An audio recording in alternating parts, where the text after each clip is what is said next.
You are now listening to The Young God, a podcast for the gods.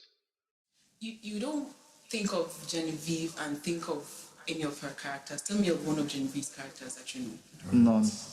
Tell me of which other Nigerian actor. You can't think of any of their characters. RM. Aki and Osofia.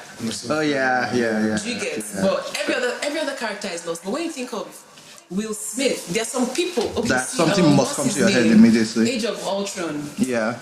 Alan Shaw. I don't remember the guy's real name till tomorrow, but I remember Alan Shaw because of his character in Boston Legal. Do you get Danny Crane? What's his real name? I don't even remember. But because of that character, it's memorable. True. But which one? Charlie Sheen. Charlie Harper, Tom Holland. Phew. Do you That get guy like was so good. there's certain people that you just do not forget. What's his name? Walter White, right? From Breaking Bad. Like you see him, I just be like Walter White. But Nigerian actually just like this is Genevieve. This is but you don't even remember their this thing. Their acting is not memorable. I think it's also because these guys they make movies like they're running out of style. Like Genevieve has probably been maybe like fucking 1,000 movies. Not even movies. She's been like, do you get? Like these guys have been, they just make stuff. Yeah. This got talk. This got talk. This got talk. Let God talk. Stand back, you little nigga. Let God talk. The States have a very, very refined marketing machine, right? And there's funding, to be honest. And that's Every it. day costs money to make a movie, so like you can't just be doing we're going to make a movie and it's going to take us like 2 years to produce this movie because you want perfection. More you watch what you want. Because if there's no money, you can't take the time to keep all those people on set for that long. Yeah. Do you get? So Yeah, I mean it's really just the attitude of our approach to like mastery, our approach to like doing things well and good. In all these crafts, the music industry is maybe where you see, these guys are putting in effort to like, for example, I'm seeing Era Star's evolution, not just as her songwriting. The kind of song she's making, like I'm seeing the other Thames, day, all them guys. that song Rush. I'd been saying, oh my god, I don't want to listen to this song. Today, I had my headphones on and my hand was in water, so of course I couldn't skip the song he was playing, and I had to listen to it. I was listening to the lyrics and I was like, yeah, okay. Not bad. Don't hate on anything until you're back. But because it just comes on the internet, just every day you hear it and you're like, you just conclude that you do not like the song. While I listen to it, I'm just like, it's actually not a bad song. Her voice delivered. As in everything was it's actually delivered. nice. I'm just like, okay. I like it now. So that's what I'm saying. See, the music industry they have those kind of guys who are trying to one up themselves. But in the movie industry, maybe the only thing we have is maybe the directors or the script writers. They're taking more risks with the story to tell. But even are they usually celebrating, Lagos luxury or some like intricate, unbelievable drama that will not really happen, but it's a nice story to tell. You get like Brotherhood. Have you seen Brotherhood? Like Brotherhood. You've not seen it? I haven't. So everyone is saying it's great. Toby is such a great actor. Toby is a great actor because we've seen him in different roles and he has acted it well. However, when you finish watching Brotherhood, you'll be like, this could be like a remake of any part of Fast and Furious. So it's like every American film where there's a heist, basically. Everything is money heist right now, and at the end of the day, you think someone will die and the person may not die. And it ends Cinderella. Right. But you've seen it in multiple Hollywood movies. Right. Same, and this is why I started watching South Korean dramas. I used to hate them. I used to date someone who I unfairly judged whenever she was watching because I'm like, what the hell? And then the relationship ended. Another woman now told me you should watch this. I took my fat head and watched something called Crash Landing on You. and I watched one episode, and I didn't stop till I reached the 15th episode.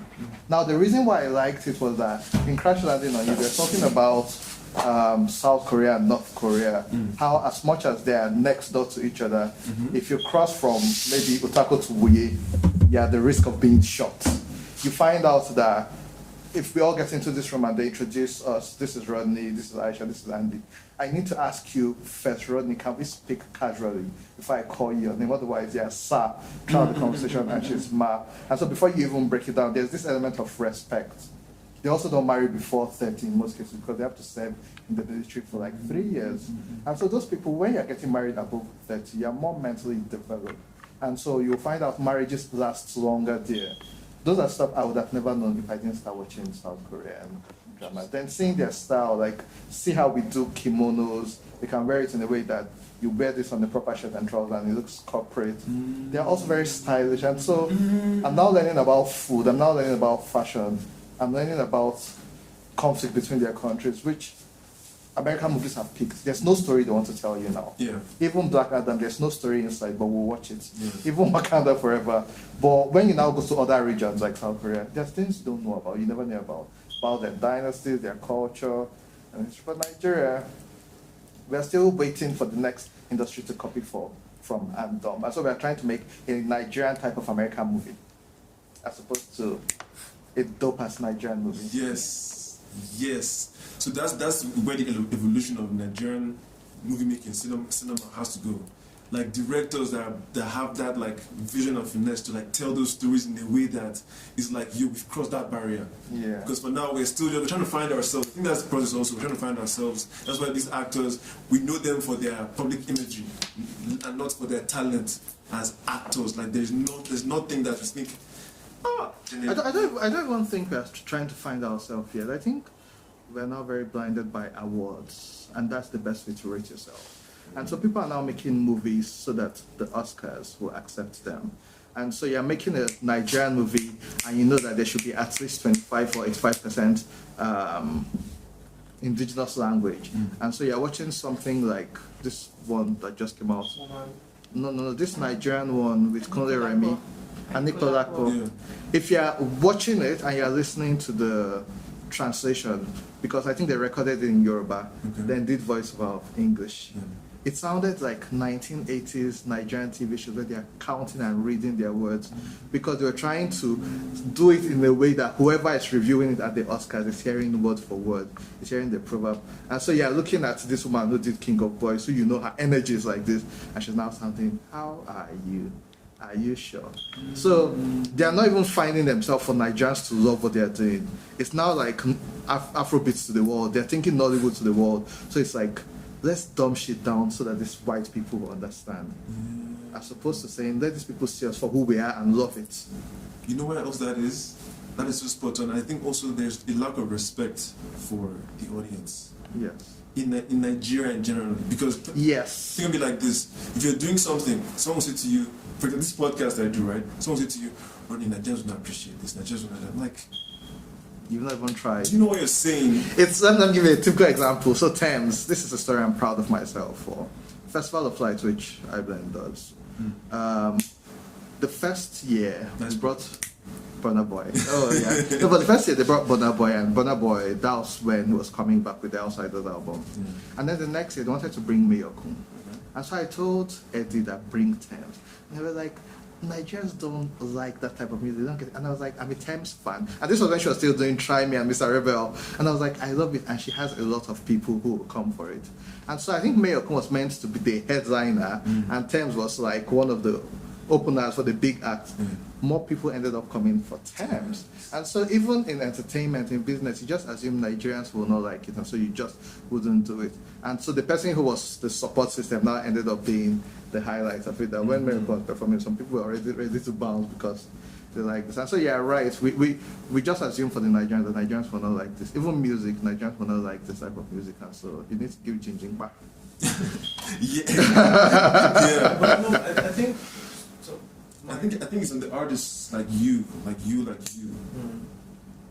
to sometimes almost like force feed the audience Yes. Like, tell them, like, try this on for size, goddammit. Like, give them some credit, give them the opportunity. And yeah, sure, there are gonna be people who are gonna like be like, nah, this is not for me. And just like you said, how you catch on later. You might not catch on them with, like you did with Aisha, right? So I think if these movie makers and these content creators start to like go off like that hardcore like skits. For example, I was talking to someone about the skits. And she's like, man, these guys are just doing low-hanging fruits. Always like mocking the way women wig. We've seen every single iteration. Can you up your game a little bit? You know, I like Just Too Funny. Yeah. You know, Yeah. I like how it's the most dumbest thing I've ever seen, but it's like, okay, you know. Funny thing is, like I understand the point about, you know, force feeding the audience and sort of getting them to try new things. But I'll tell you, my viewpoint is always figure out what the system is already calibrated to produce first, right? And then build an innovation around it. What that looks like in this sense is, you're right that we are sort of paying attention to the Oscars and that there is no respect for the Nigerian audience. Yeah. But that's because the Nigerian audience does not yet provide a viable economic argument for them. The Oscars. Thames. Yeah. Nobody's paying attention to Thames, or nobody was at the time, because the market was not showing that there was a strong enough tidal wave at the time. There might have been love, but the market is about money, right? It's about demand, which is why they would say Nigerians aren't buying it, because what they're not really speaking about is they're not really speaking about Nigerians. They're speaking about the purchasing power represented by Nigerians' approval. If people like shit, they pay for it. When they pay for it, that's hard shit. Okay, but do Nigerians and, you know, isn't there an audience that pays for international content? Yeah. There is that. Yeah. And as far as that exists, right? Because we like them not because they're being any version of anything else. We like them because they're their version of themselves. Like, we can tell this is an American movie, this is an Indian movie, this is Korean, it's a Korean movie. What we're doing is we've decided to leave what is unique to us, which would force anybody who identifies with the Nigerian experience, seeing it as this is our thing, this is us. It's a wrap now. We clear the market. So the question is now, why do we leave it? Because we don't have the eyes for it. So can I then tell you that perhaps the system isn't calibrated to change when it's making profit. When any system is making profit, especially if it's a capitalist system, it's not going to change. All it does, the only thing it changes for is more profit, right? And if you look at even the global system with music, now Afrobeat is mainstreamed because it's profitable. You know why? Because they're playing Afrobeats in the US and in the UK. Streaming numbers are going up, so it makes sense as a platform to play Afrobeats and to highlight Afrobeats because the numbers are going up. See, you get it wrong, bro. You get it wrong because Afrobeats is sweet. Afrobeats has been sweet. It's been sweet. I tell you what, I'm the consumer. I should talk to about this, right? There was a time where when Mohis Motion was thriving. I was not really into Nigerian music like that. Right. I mean, I knew I Want to Be Close to You. I knew this song. I knew it, but it was not really my thing. Oh, Mwande Cool. I was not really like that. Yeah. Now, because the music has evolved, I can track when I was like, yo, okay, this is sound I can get into. Yeah. That's what happened. They stayed true to what is their sound and built on that anyway. So can I tell you that it's not the truth to the sound, it's that the sound became... And you will, if you listen to, I'm glad you said Motion to Moise, because that's actually a great example of this. If you go and listen to that one Nicole album, listen to the mixing and the mastering, and listen to other American songs of that same genre, of that same time period, they sound distinctly different. Yeah. One sounds more qualitative than the other. Yeah. We weren't at global standard then. Yeah. We are now. Yeah. Do you get? So the quality, so Afrobeats, as you say, is sweet. Because they evolved. Sweet. Exactly. But what was the cause of the evolution? You are right that it evolved. I agree with you, right? Okay, let's look at someone like Don Jazzy, right? Okay. Don Jazzy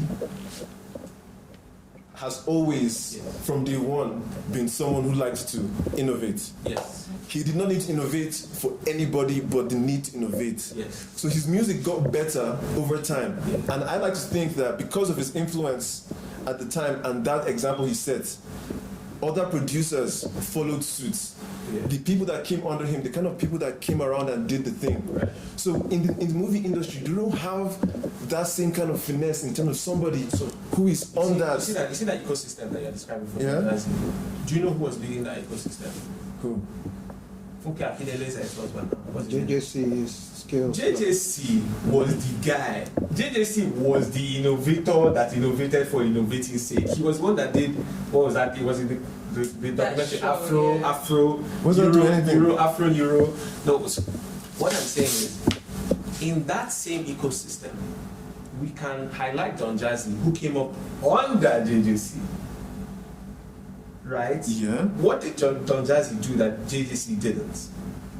Then you see the difference in their stories because you're making the point. It's not just about the passion to or it's not just about the innovation, but look at the difference between Don Jazzy and JJC, both from England, both from that same time period, broad time period. The difference is that one understood the markets better. Okay. Until today, he's still doing the same thing. Go to his Instagram, it's full of nyash. He understands the markets. Do you get? So the markets are what determine the trajectory of all of these things. Think about it. Don Jazzy hardly ever even really posts music that much anymore. No, but He's more of a content person because the market is saying that. But this is a more recent version of Don Jazzy you're talking about. Yes, because this is a recent market. The content creation economy is fairly recent. So here's what I'm just saying. I'm saying as it's circling back to our music and our movies, right? I think the minute we begin to think like global players, truly global players, right? I think that's what turns the tide, and it turns the tide across board. Art, music, those who always thought like global players, Fela, them, they always sort of, they were very true to themselves, right? And that's it. But these guys were also making good business moves. These guys are not just making music for the love of it. It wasn't, the love of it will get you depth. I'll give you a good example, Brymo. Brymo's music is deep as shit. There are very few artists in Nigeria who I would put on the same level in terms of artistic depth as Brymo. But the markets don't give a fuck about Brymo. No, that's not true. See, that is not true. And why that's not true is because you're looking at it purely from the level of the Wizkids or the whoever else. Which chart is Brymo on which platform? It doesn't matter. That's the thing, it doesn't matter. What matters is that he created the quality and he has his fans. He has people like you that would, if you could multiply yourself, you would for Brymo. That's what matters in the end. Like with Wizkid and all them guys who have a larger market, right? That's good on them, but that's not to say that those who have cultivated their niche but what was the difference? are not eating in the market. The same market. Like they don't need to eat the same. What was the difference between the two? As you see, so what do you think is the difference between Wizkid and Brymo, for instance? The difference is that Brymo's music, as you said, comes from a deeper place that touches specific things in specific people. Okay. Wizkid's is not as deep, so it's more general. Like he's a guy who is talented and having fun with his talent. Brymo is a guy who's talented and wants to express things that he's going on within him with his talent. Both guys are doing that excellently well. So you know what I think? Right. We believe in escapism a lot in Nigeria.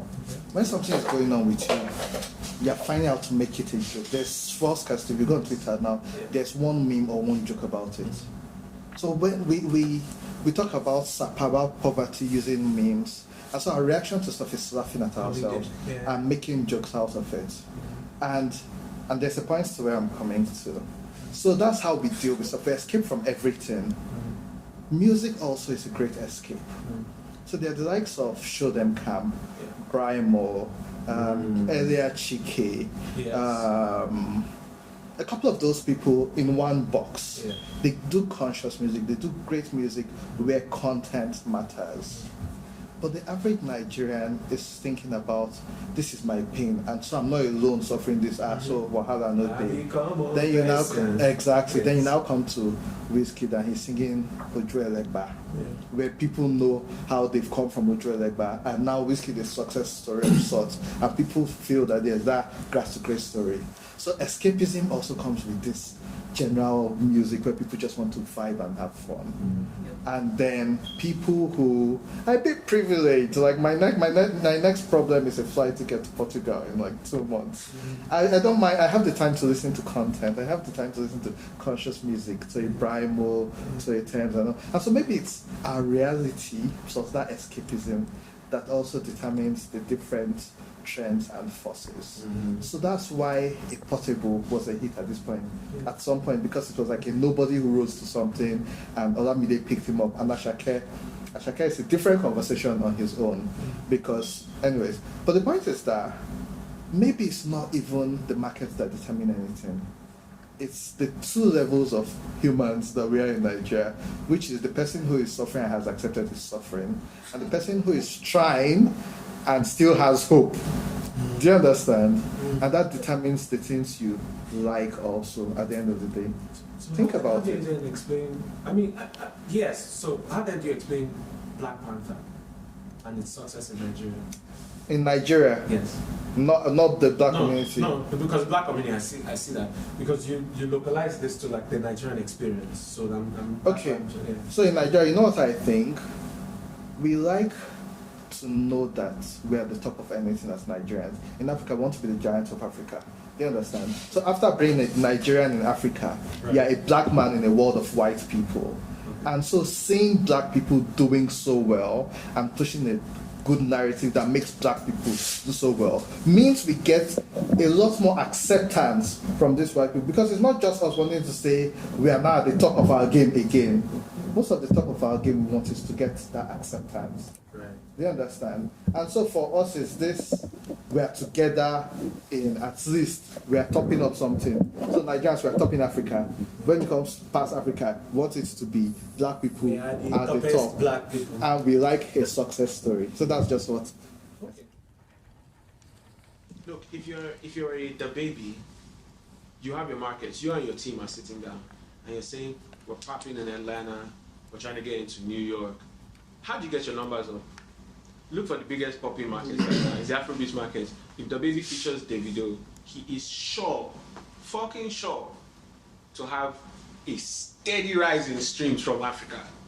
Just because people will just see Davido is featured on that baby. See Ed Sheeran featuring. Thank you. Exactly. Who would have expected that mix because in this whole world? Because it is the easiest way to diversify your portfolio. Ed Sheeran and Fireboy. And Fireboy. Yes, now. I mean, like who would have seen that come? Thank you. Yeah. But Ed Sheeran, I promise you, Ed Sheeran made a bag from that shit. Because there's a new market, new streams. So how do you diversify? Let's get a new Nigerian artist. So it makes sense that there will be hits and misses. Because now everybody's like, who's the hardest? I think, guys, I don't want to tell you guys right now, but I think you guys are being a bit too cynical about the machinations of what makes these things go. The music industry? Let me ask you this. Why is Drake not out there making songs with some random Bollywood musician somewhere? Why is... Because they ain't popping yet. No, they're popping in India. India is billions. Yeah, but the Indian market Ain't nobody going on to make any music with the popping Indian culture guys. is not in yet. No, it's not about that. We did it with Jamo. You say India doesn't need them. No, Is that what you're saying? India doesn't need them, but that's not the case. It's that their music, right? Like if you're gonna look or being objective now, and this might be a hot take, if you're being objective, as a music connoisseur, you would say that Afrobeats right now, in all its forms, from Johnny Drill to Wizkid to Brymo, is of a higher quality, not just in production value, but in creative output than the average Bollywood, like the average Afrobeats musician 100% is. Okay. Yeah. If we're putting it like that. Okay. So I'm saying to you that is the reason why these international acts, because even as much as to make them money, those guys, they also love the craft. So they're gonna go out to make music. It could be trash, it could be whatever, but they're going out to make music, and it's that creative ideology that is in those circles. That's what makes it go. If it was not from that authentic space, But it would not be as. Sorry, but to agree with you, Mr. Easy did it, where in Nigerian took the Ghanaian sound, brought it to Nigeria, became big, and it became big in London, came back to Nigeria. There were so many Ghanaians, how come they weren't doing that? So we did that with the Ghanaian type of music. Now we entered South Africa, Amatpiano. And it was a brand, it was a genre which they have always had, and they were using it. But it was when we started taking it, where you're now having the world between Davido did Amatpiano, Nidiola did, Wizkid did. And so also the crafts of Nigeria being able to take stuff from anywhere and then make it a big deal. Yes. And the world is like, how, where? And I bet you the first combinations of this, the first times like these artists met from maybe Amapiano and Afrobeat, the first time they met, they're like, it was not from a point of, oh, you know what, let's try and like get this market. It's like, yo, I like your music. I like this sound. Let's try and do something. And then everyone likes it. Because you're seeing the best of the guy you support and then seeing the best of the guy you support. It's like, we're fans. So here's why I can agree that that's, or I can sort of agree with that, to say that's how these things get created. Sure. But I don't think that that's how they become mainstream. Here's why. I started singing with Simi, the same Simi. Simi has a full-ass gospel album. That shit ain't bang. I mean, funny thing is, it actually bangs. That's the funny thing. That album for its era actually bangs. Low for its era. Yeah, for its era, because this was 2007. Okay. That's how far back she's been singing. Of course. Do you get? You interviewed Fumbi. Fumbi and I were classmates, so I know how long he's been singing. Do you get? These guys, for the love of the craft, can stay underground for. I'll give you a typical example, like in rap, Logic is a perfect example of this. Logic has a solid catalog, right? And has been underground, but his most popular album was called Under Pressure, and it was produced fully by No ID. No ID doesn't produce for anybody. I mean, even for Jigga, No ID is top shelf. So for him to produce a whole album for someone like Logic, and the truth is, Logic is that good. But the love of the craft, for me, I've never seen it really translate. Another person is Wale. Wale has a depth of catalog. Top 10 in the US today, Wale is there. Top 5, he'll struggle. But he always jumps mainstream, comes out, mainstream come out. Now, why am I highlighting these people? Their contributions to the craft is one thing. But I personally believe that when it becomes mainstream, and this is within the context of like taking it to global world and sort of playing on that stage, it is only when the numbers are enough that we begin to have what we're having. And I'll give you a typical example. Nigerians took a spin on Ghanaian sound, as we said with Easy Them. But do you notice that the furthest it went was the furthest Nigerians went, which is UK. It didn't enter America. The Nigerian Ghanaian sound did not enter America. It stopped in the UK. And that's because most of the Nigerian acts were in Nigeria, UK, UG Official and all of these guys, all those London boys, is mostly Ghanaian music. Everybody's doing Azonto in the UK. It still wasn't mainstream, even though it was blitzing the charts in the UK. It was still going UK top 10, but did not crack Billboard. Still, we took Amapiano, and Amapiano will bang here and bang in South Africa and bang everywhere across Africa, and still won't crack Billboard. I don't know one Amapiano song on the Billboard. It still isn't globally relevant. What we do with the music is great, but when the market start talking is when the numbers are enough. And you will see that what cracks billboards is when some American artists find some hot Nigerian, Drake takes Thames. And here's the funny thing, this thing Drake is doing, the reason why Drake is not on Indian music yet is because he has not seen the market big enough. Drake did this thing with Likely a little bit when you did So Far Gone. 2009, 2010. Drake has been sampling future sounds for a long time. So now they check the front, he will look for what's popping.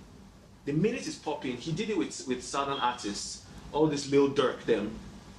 He started playing with them first before they started becoming mainstream. He did it with Nigerian artists. You're proving my point. Which is right. The point is that obviously there's going to be like Like Drake's a So- machine. but you know Anything what? Drake picks No. eventually turns to gold. Yeah, but here's the thing: banging or blowing those numbers is arbitrary. So many things like play the part want me to think bang, right? But what we're celebrating here is the fact that these guys do not go into it with bang first mentality, right? If you're talking about, for example, when Fireboy and Ed Sheeran got together, are you telling me? And again, we're talking about a musician. Ed Sheeran is a musician. He heard Fireboy's sound and was like, I would love to make music with that guy, knowing fully well that it was going to blow. It will blow. It will. So maybe he didn't even care about it, but he just enjoyed it. He just enjoyed it. He just Let wanted me to tell make you, it. bro, Yeah. what I'm trying to tell you is that Ed Sheeran would have never been in a room with Fireboy Yes. in his life if his managers did not think that he would blow. He would never make it into that studio. It depends. These guys have relationships. They meet at parties. They meet at Bro, places. they don't book those things for themselves. But They I have do full agree. machine. I hear you, but also I disagree, but I hear you. Now, why I agree with you is that I wanted to say, if you notice, most of these people that we think they are blowing, a Burna Boy, a Wizkid, is the fact that the big record labels in the US saw what was going on here and Came and Universal did is in it. Nigeria, Yes, now. Sony is in Nigeria. What do you think they all came the likes for? of them What do you are think there. they And came so, for? even in the industry, you hear of how relationships like Cardi B and her husband, the label wanted it Yes. to happen because it meant more news around them, more conversations, more sales, more strength, because the more people are talking about you, people just want to randomly go stream your song. And so yes, the labels also decide we're going to pick 4 people for you to work with. Same thing Burna Boy did with his album that won the Grammy. He met P. Diddy and say, I want you to buy Diddy a produced the whole thing over and, Zoom. and Diddy asked him, who and who do you want? And he gave him his shopping list. And Diddy did that. That's where the labels come in. And why did they make those record- decisions? And that's the album that won him the Grammy, of Not that it course. was his best album. Yes, it but wasn't. that's the one because those people also determine what happens in the market. They're the ones who pay TikTok artists also and Okay. content creators to push.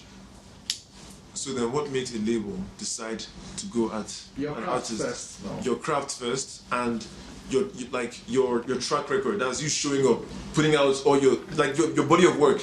All those things is what makes a label look at. Okay, right. This is something. This is something we can. Marketability. Yeah, that you too. can turn a profit is the only reason you are getting in your label's door. They don't give a fuck about your creativity see- levels until you can turn a profit.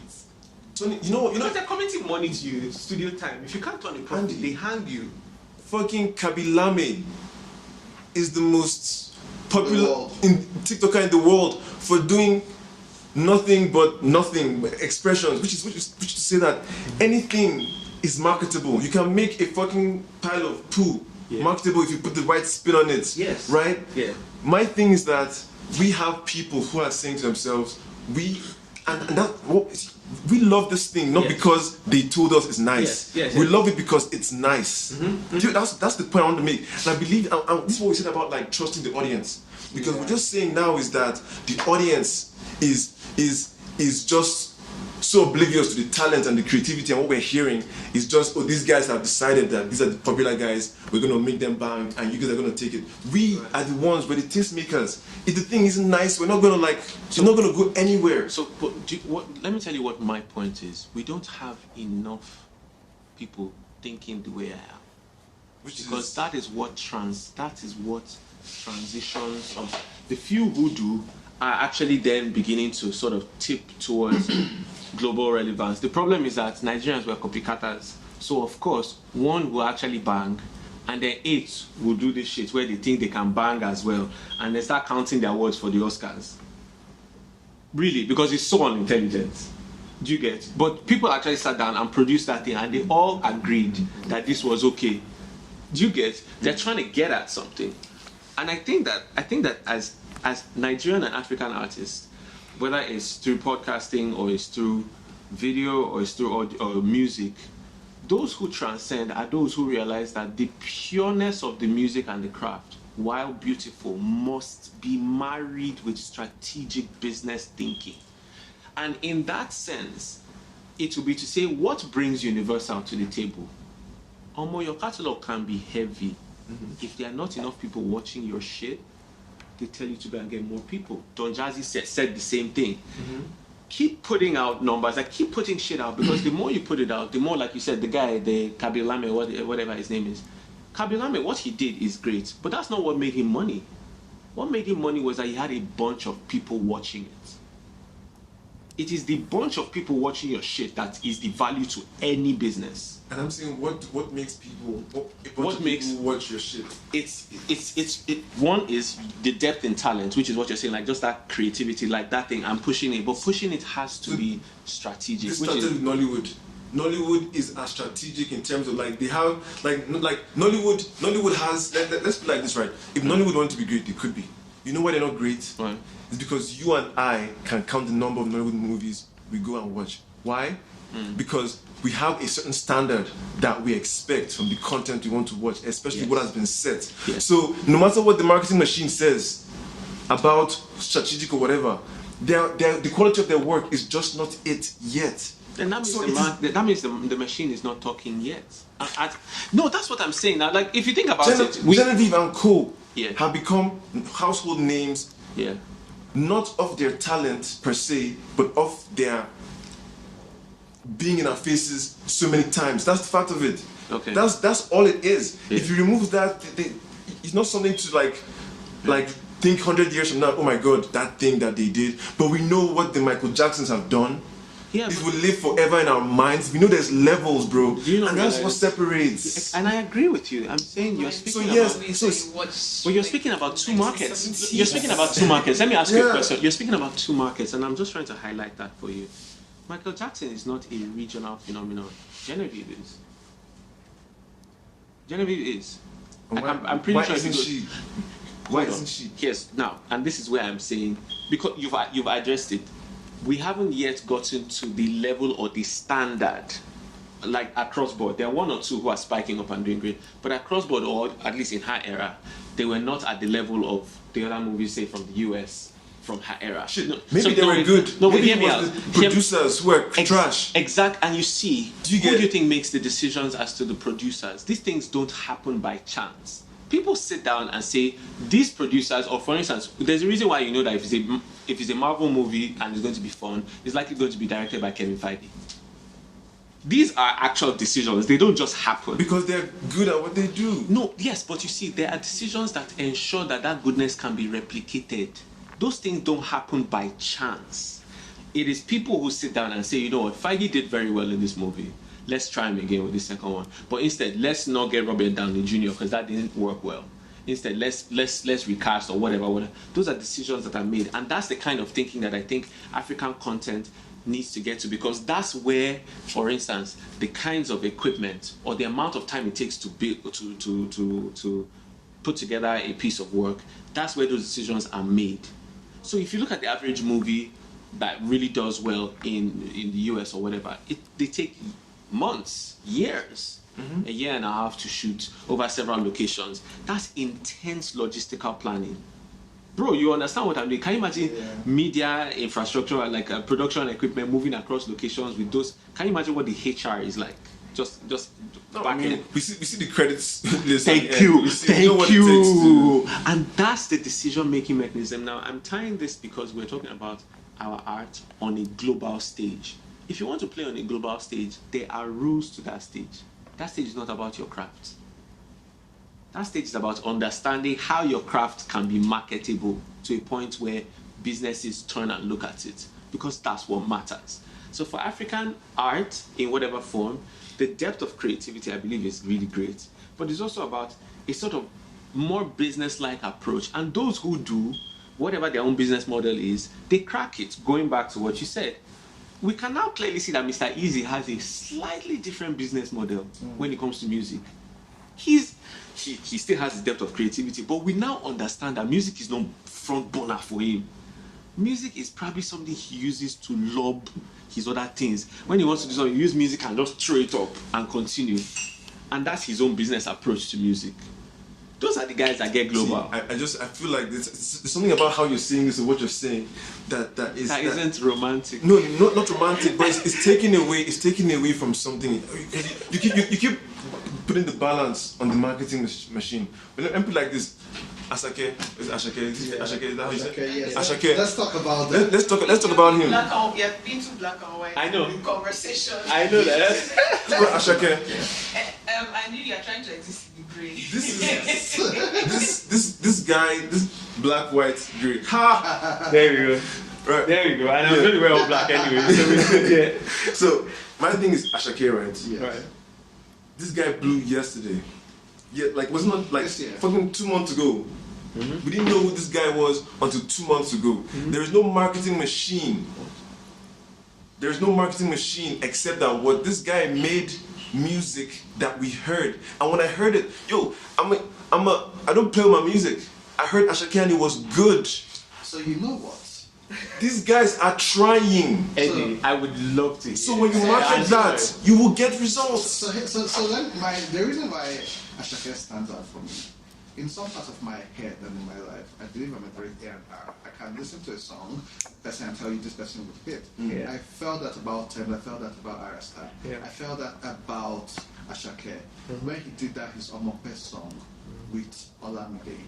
The song was so good that with or without Olamide, it should have been a good song. Yes. But because it had Olamide on On it, it. more people got to listen to it because it increased the number. And then it's a good song. Yeah. Then it charted and it became number one. Yeah. And so it's not like he hasn't been there. Here he used to be a backup singer For- someone. Brother Shaggy. Exactly, he used to do skiller. And so, Yeah. but the point is, when I heard him, I didn't care that Olamide was on the song.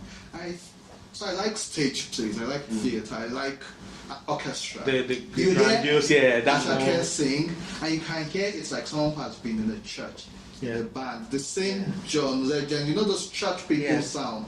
He brings that with a traditional sound, so it's like you're in a theatre. That's what Ashake's music does to you. It's a performance. So you know some people are playing a local drum, some people are playing a xylophone, and so it's that performance. And he also does it with his production where his voice in some cases sounds like it's 5 people singing. So they loop it. The chorus, over. yeah. And so it gives Yeah. the whole song sounds like a chorus because Yeah. it gives you that orchestra vibe. Yeah. And so when I heard that one, I was Yeah. like, this is beautiful. Yes. Especially the fact that the instrument, the music sounded local, but the production and delivery sounded like something that was well thought out. Creative. You see, And that's the creativity. but you see this thing, ding ding ding. Yeah. It sounded like it was well thought out. Yes. Do you know the process of Ashake's album, how it was produced? So, Olamide, they asked him, because I watched the interview, and they asked him, how did you, you have all these back-to-back things, I'm sure it was hard. And he said, no, actually it wasn't. He said, Olamide made it very easy for me. Like, he literally just had people follow me. Like, I had a full thing, and some days he said I will wake up and some days I'll record 8-9 songs, and other days I will not record Yeah, any. whatever he asks for, give it to him. Exactly. It's like when Mary took him to tell Jesus that wine had finished, and he was like, my time hasn't come. Mary was like, Whatever he tells you, do it. That's what Olamide gave Exactly. That was not by accident. So that you could pick up the sounds was because it was well produced. Because Olamide literally gave him everything. And Olamide does that for all his people. Yes. For This everybody. is. You see, wait, pause. Therein lies Wait, it. you know what? And I'm glad you said that because therein lies it. Olamide is the perfect example of what I'm saying. Because Olamide understands this thing at the core. You could even see in Olamide's, you could literally see in Olamide's trajectory when he figured it out and they just started leaning back. Before he was doing when we're trying to be on the same level as Wizkid, then he started pulling back and then I started seeing his business decisions. I was Do you know like, how this much guy gets Olamide sense. will be making in royalties and percentages? Think about from Lil Kesh, from Young Yes. John to Ashake. There was Yes. even Fireboy. Fireboy. Fireboy was the one. And I think Taki it was Money. Fireboy, Joeboy, one of them where he had put his song on Instagram, and I think Olamide had heard it and was like, I want to meet you. No, it was Joe Boy. It was Mr. Easy. Mr. Easy heard the song and DM'd him and he was like, I want to meet you. And he told him that, will you take, I think, $1,000 or will you come and do a song with me? Yeah. And so he chose to come and do a song with him. And that's how they met. Same thing Mr. Easy did. If not that Mr. Easy put Joe Boy in front of him. And the same way Olamide, everybody he works with, even Portable, we know Portable because of Olamide. Thank you. My point is that Thank the businessman you. in me is that in all of these people, I'll sign a 5 to 10 year contract Thank where you. I'm getting at least 30% of whatever I'm getting. Olamide doesn't need to do music. Thank you. So even if it's 5% he's getting from me, which it can be. So can you now understand why Ashake can go from, as you said, nothing Guys, to putting out Yeah. high level banger, banger, banger, banger, banger, Yes. banger, banger.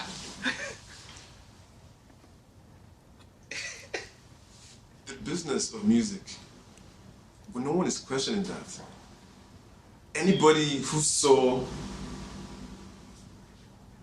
the machinations of it would jump on it. Yeah. That's business. That's what Yeah. businessmen do. Yeah. But what you're making money of is from what you're really making money from is Yeah. that you're identifying people Opportunity. who have the thing. Yes. You're not just giving it to anybody. Yeah. These people have proven that they have what it takes to create quality product that you can market and benefit from. At the end of the day, these guys, and that's the thing, if it wasn't as good, it's like Drake and Lil Wayne and Nicki. Okay. Perfect example. Lil Wayne would always say, I knew you guys are better than me. Yeah. And so I tend to take a step back and let you guys do. Yeah. It's common sense. No, but you see, these guys he had to shown be them- good. yes, You don't step back for he niggas has- who ain't no, shit. See, I see, but you see, stepping back is a later process. You would have to have identified, acquired, refined, and they would have had to perform for you to see and step back. If they're not performing, they're not stepping back. In that same retinue of Nicki and Drake is Tiger, by the way. And what's the other one that had that mohawk thing? You see, that's the funny thing. There's another one in Young Money that had the mohawk thing, right? Those guys, the same process was identified for them, but they did not quite deliver. So having the thing in and of itself, to me, is like crude oil. Wait, so hear me out. It's like crude oil. It is inherently valuable, right? But there's a refining process. And that's usually what the music business does, which is why they put an A&R and they give you a team. If you didn't need all of that, they wouldn't give it to you. They would say you already have this talent. Why do they put those things around? They put those things around because those things are supposed to polish up what now gets you to the airwaves globally. I think I found the best way to say what I wanted to say. Okay. And you said something you said, take that from me. Right. Andy, Yeah. it's simple. Right. The music is big business today. Yeah. Because, again, we keep mentioning individual artists, but we forget that those individual artists are a result of the general state Of the music. of the approach that the artists have to the craft. So Okay. everyone is not going to blow at the same time or blow with the same degree, but everyone is going to chop because they're all collaborating, they're working together, they're taking their sound, they're innovating. I disagree in scales. They're innovating the entire industry, I disagree in scales. which is the opposite of Nollywood. Nollywood is suffering because they don't have that same rate of Collaboration. imagination, collaboration, being able to take the risks on the craft itself. Okay. And so until the ecosystem shows that kind of energy, they will always be lagging behind. That's what I'm saying. I say this because we don't like Hollywood because they just marketed some shit to us. We like Hollywood because Hollywood puts out quality across the entire ecosystem is quality. Yes, some shit suck, but even the shit that suck is still like of a certain level. And because Is it though? Because we can count the Hollywood movies that are great. I mean, we're not talking about classics or the ones that are just, there's levels obviously, but I think the general pool is an attempt at everyone is trying to make something good. Well, to be The fair, artists are working. I think anybody who is trying to make something is going to. But here, the artists are not the artists exist, but they're not allowed to work in the Nollywood industry. There are a lot of talented, struggling filmmakers out there who are not able to get in just because whatever the bureaucracy or the gatekeeping is. A lot of it. You saw the NMCO Zoom meeting and how that went. Even though at the very top of it, there's some weird ass energy in terms of how things are done. But in those meritocracies in Hollywood, Bollywood, and all these places, they're being rewarded for putting out good work. Right. You try to win the Oscars by putting out the best you can do. You fucking Heath Ledger fucking killed himself to give us the best Joker could give us. We don't get that shit from anybody here. We have a proper dedication to craft in Hollywood, and that is what sells at the core of it all. Do you know what? Before I would have believed that, too. But The owner- they're a nice crop of The owner of okay. the owner of the production company that produced Top Gun, I'm glad I even have this. I watched the interview. The guy, you know what he said? He didn't talk about. Not once did he talk about marketability or sensibility. I asked him, what about Tom Cruise? He said the first time he met Tom Cruise, that Tom Cruise had that dog in him. He started mentioning guys that he mentioned Steph Curry. These guys have an approach to work that makes things go. And that's what they value. When you see that, you can market that to fucking ice to Eskimos. That's what matters. We don't have that in Nollywood. We have that in the music industry, in Afrobeats and all that. We have that. Fela set the tone. And that's the thing. We don't even have guys who set that tone. Right? You've seen other industries that are booming. You had Michael Jackson, all these guys who set the tone of excellence. We don't have that in Nollywood. We have Fela, But right? do you know what? So I would The cavemen, you think the cavemen is not a product of marketing, they're a product of pure passion. No, but you see, the cavemen are. Yeah, but here's the funny thing. And they're doing okay, they don't need to be blowing all over the world, but they're doing okay. But here's what I'm saying. If we are speaking about the passion or the craft, that's fine. We can then say, yes, the cavemen are doing okay. But what I'm telling you is that, even as just FYI, as musicians, globally, nobody gives a fuck about the cavemen. Nobody does. Globally, nobody Fuck does. globally, No. But you see, here's the thing. Here's why we can't fuck globally. That's the market we're playing in. So there's that. One.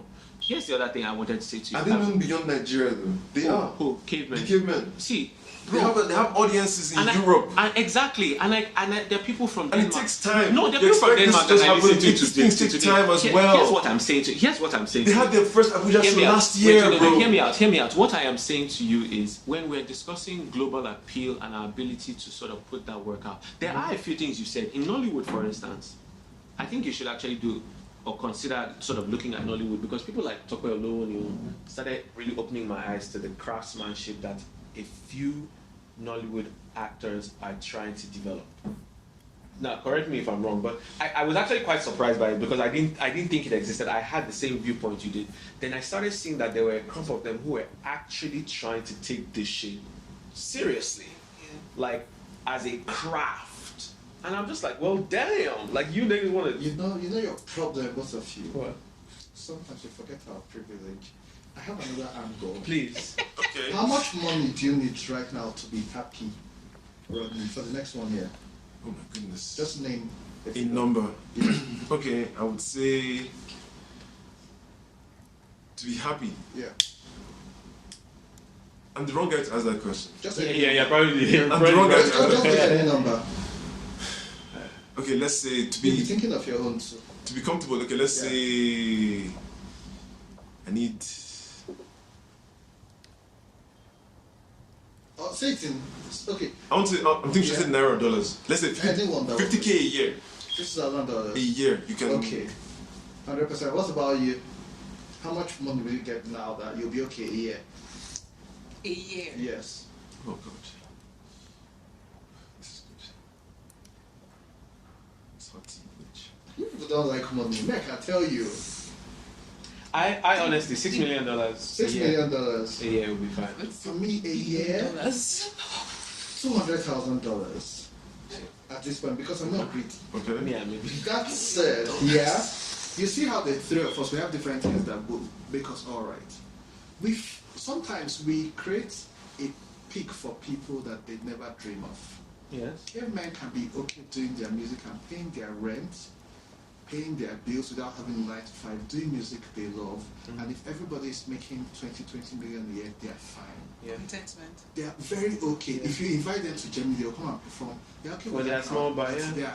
They're not suffering. Do you understand? Mhm. They're not tied to contract that they are now saying you need to give us 5 albums in the next 3 years. And so they are fine. And so they're not doing this extra push of do TikTok dances to my song. Don't do content creation to my song. Pay for extra PR because for them, if their known audience listens to it and pays them to come and perform it like them, they are fine. And so they don't see the need to kind of sign with Universal because they're okay. And then there's some other artists that want, their goal is, I want to be number one in the world. I want to be there. And they will push. So someone like Burna Boy wanted to be African giant. And so he's putting the work to become African giant. Yeah. Some people don't want to be African giants. Yeah. Some people want to do music. Like, see Niniola, she was doing music, Nigerians were behaving, she went to South Africa. She was the one who started her on piano. Yeah. She went and she was doing her music. She was doing shows over there. People in Nigeria would have thought she was washed up. But she was enjoying it as long as she was comfortable with it. See, Aisha was successful in Europe for years. She didn't need to come to Nigeria. She wasn't performing in Nigeria, and she was okay because for her at that level it was fine. It could be that her dream had now changed. And she was like, I want to take over the world. And then she's coming to Nigeria, she's doing songs with Whiskey. It's the same way we said about Ed Sheeran and Fireboy. You would have never expected Ed Sheeran and Fireboy on a song. Their worlds should not meet. Ed Sheeran and Whiskey, how about now? So sometimes some people's peak changes. And so Fireboy may just be happy with their, let Eastern Nigerians like my music, and I'm fine. Let me be the Nigerian #1 Igbo band. How Fino wants to be the #1 person from the East, and I'm king of the East. I'm fine. I don't want to be king of Africa. Olamide can say I'm king of the South. Emma will say I'm king of Africa or whatever. And that's what it is. People have different picks, and sometimes because they are not going above it, so they pick which we think they deserve to be or should aspire to be. You don't see them as putting in enough work. And so while they are working for 50,000, I want to hustle for 200,000. This one wants to hustle for 6 million. All of us have big dreams. And if we all achieve it, we're all happy. You know, so what does that have to do with our points? So my point is that while we are thinking about the market and why some people's music can do better than the others, sometimes the artists are very okay with their level, the base level where they are at. And so they will not do any work to push it, except by some stroke of luck. It now enters a different market. They are fine with it. Like Thames, for example. She didn't want this She level, didn't I'm sure. look like she was doing it for the money. So she just wanted to enjoy her music. And so people would have been upset with her that why is Thames' music not doing well, and Whiskey and which other girl sings that is all, and Tiwa Savage is doing well. It doesn't mean she's a failure, but she was okay with where she was. And Tiwa wants to be #1 in the world. She wants to be the best. Real point. So that's my point, that sometimes when we think some people are not reaching a certain level, maybe it's because they're just okay with it and they don't want to push further. So now, you see, my sense of it is what anybody wants to do with their craft is really up to them because it's their gift. Yes. There are some people who are just like, fuck it. Again, Logic. Logic did that. After a while, Logic said, I'm not doing music, I want to go and focus on being a father. And it was such a weird thing because people were like, I don't understand why. I was like, do you think I don't have a life? Like, you think I exist to make music for you? No, like, I'm a human being. Fuck you. You know what? Shaq said the same thing on his Drink Champs interview, where he entered music and he was like, he was doing well at basketball, so he wanted to enter music and he bought his own studio, did everything. He had like a #1 record, and when they sent the royalties, it was about $500,000. And he told Norega, he was like, no disrespect to you guys, but I'm getting paid 20 million and in a year you're sending me royalties of 500. I just realized that I didn't give a shit about this. Like, exactly. This is what you guys are working so hard for. And he dumped it. I went back to his basketball. Imagine if he was so good that he had some fans who were now upset. It's like, how will we balance Rihanna? Like, what do you give us music? What do you give us music? Rihanna is also a perfect. Rihanna probably just feels like, do you know what? People should. I think Rihanna had one of those contracts where they say, give us 8 albums in 10 years. I should just give them back-to-back 8 albums to get out of that. I'll just be like, I want to. Yeah. So the context in which that I was saying this, like, what an artist is so good. There you go. That's it. Yes. Refreshing, good. You know that stuff you never knew you would want? Like, you never knew how much you needed it. Like, That's, and God blesses us when we meet people who are like that in our life. Yes. We needed them, but they come in and they just... When the person is a breath of fresh air. See, your tea is causing sense. As in poetry. Don't they talk to Jonathan, breath of fresh air. This is so good. Yeah, so but it's the context in which I was even talking about like marketing and all of this is where I assume we started from, and I keep referring to that, which is how we sort of become global, or sort of playing on that global stage. So if an artist doesn't want to be, or has a certain, whatever their contentment level ceiling is, if they hit it, we can talk to the cows come home, and that's just where they want to be. But our ability to replicate at a certain level things that are globally acceptable, I think have really strong ripple effects. Yes. In terms of how we see ourselves, in terms of how the audience recognizes us. Because, see, if Black Panther was shit, if it didn't have those dope ass scenes, if it was dumb as shit, man, black people would just be like, God damn it, you guys finally gave us a movie and then it's not even up to. But the minute we came out, think about it, people came out of Black Panther from day one and they were just like, yeah, nigga! Yeah. And it's like, yeah, nigga, what? This place doesn't even fucking exist. And people had a sense of pride. We were putting X's on our chest for months over a fictional idea. Do you get? And that's the quality of what was put together. Like, the story could have been great, but its representation was up to par. Do you get? And that's what now inspired the audience. More people saw it. Many people saw it 3-4 times. Do you get there? How many times did you see Black Panther? Okay, 2 times. On the average, people saw Black Panther one other time. And if you went, the truth is, if you're talking to many babes, bro, you are going to see with all them bitches. All of them wanted to see Black Panther. You have to lie to all them bitches that you ain't seen that shit before. And you gladly go see and you gladly go see, because you tell yourself that, you know what, man, I need to see that car flip again. I need to see the whole thing again. It was represented at a level that we could. So those kinds of stories, I think, being able to think about it in this level, like, and this is what I say about you, Rodney. Wait, okay, forget to me. Yeah. I want to point out, how did we get to the Black Panther movie? It was that some gentlemen in it, yeah, it's good. Some gentlemen in a room, probably white guys, drew a comic and created a character called Black Panther, right? Yeah. There was excellence from day one. There was an idea to create a character and sustain that character for generations. That got to a point where we could appreciate it. I keep saying it. My point is, the attention to the work, right. The creative at the heart of it is the most important thing. Don't let it. The narrative that these marketing machines that just have all this power. No. So why are producers broke?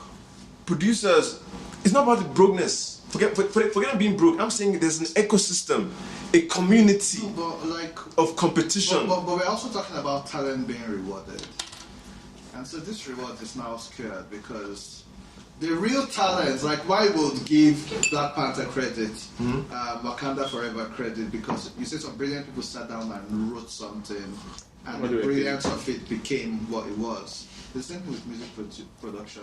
Most times it's the producer that you sit down and you do this bit and like, yeah. Like how they say the Wade was stealing people's beats and making up one records on it. And so I think it's the difference between the music and the movie industry is a big problem, because even producers and directors are still regarded as a very big deal in the movie world. But in the music industry, most producers get known when they now do their own song. Like, see Young John, he has this song called Extra Cool, we got to number 1. And we knew him as a producer, and I love that song. Yeah. So his talent was there since, and people just saw him as one of Olamide's producers. Right. Imagine if he was using all of that for himself all these years. And so I'm just saying, how come the creators are not being rewarded as much here? Here or in general? Here. Yeah. I mean, so it's one of those things where the business hasn't yet caught up. You know, business. That's why there's business development.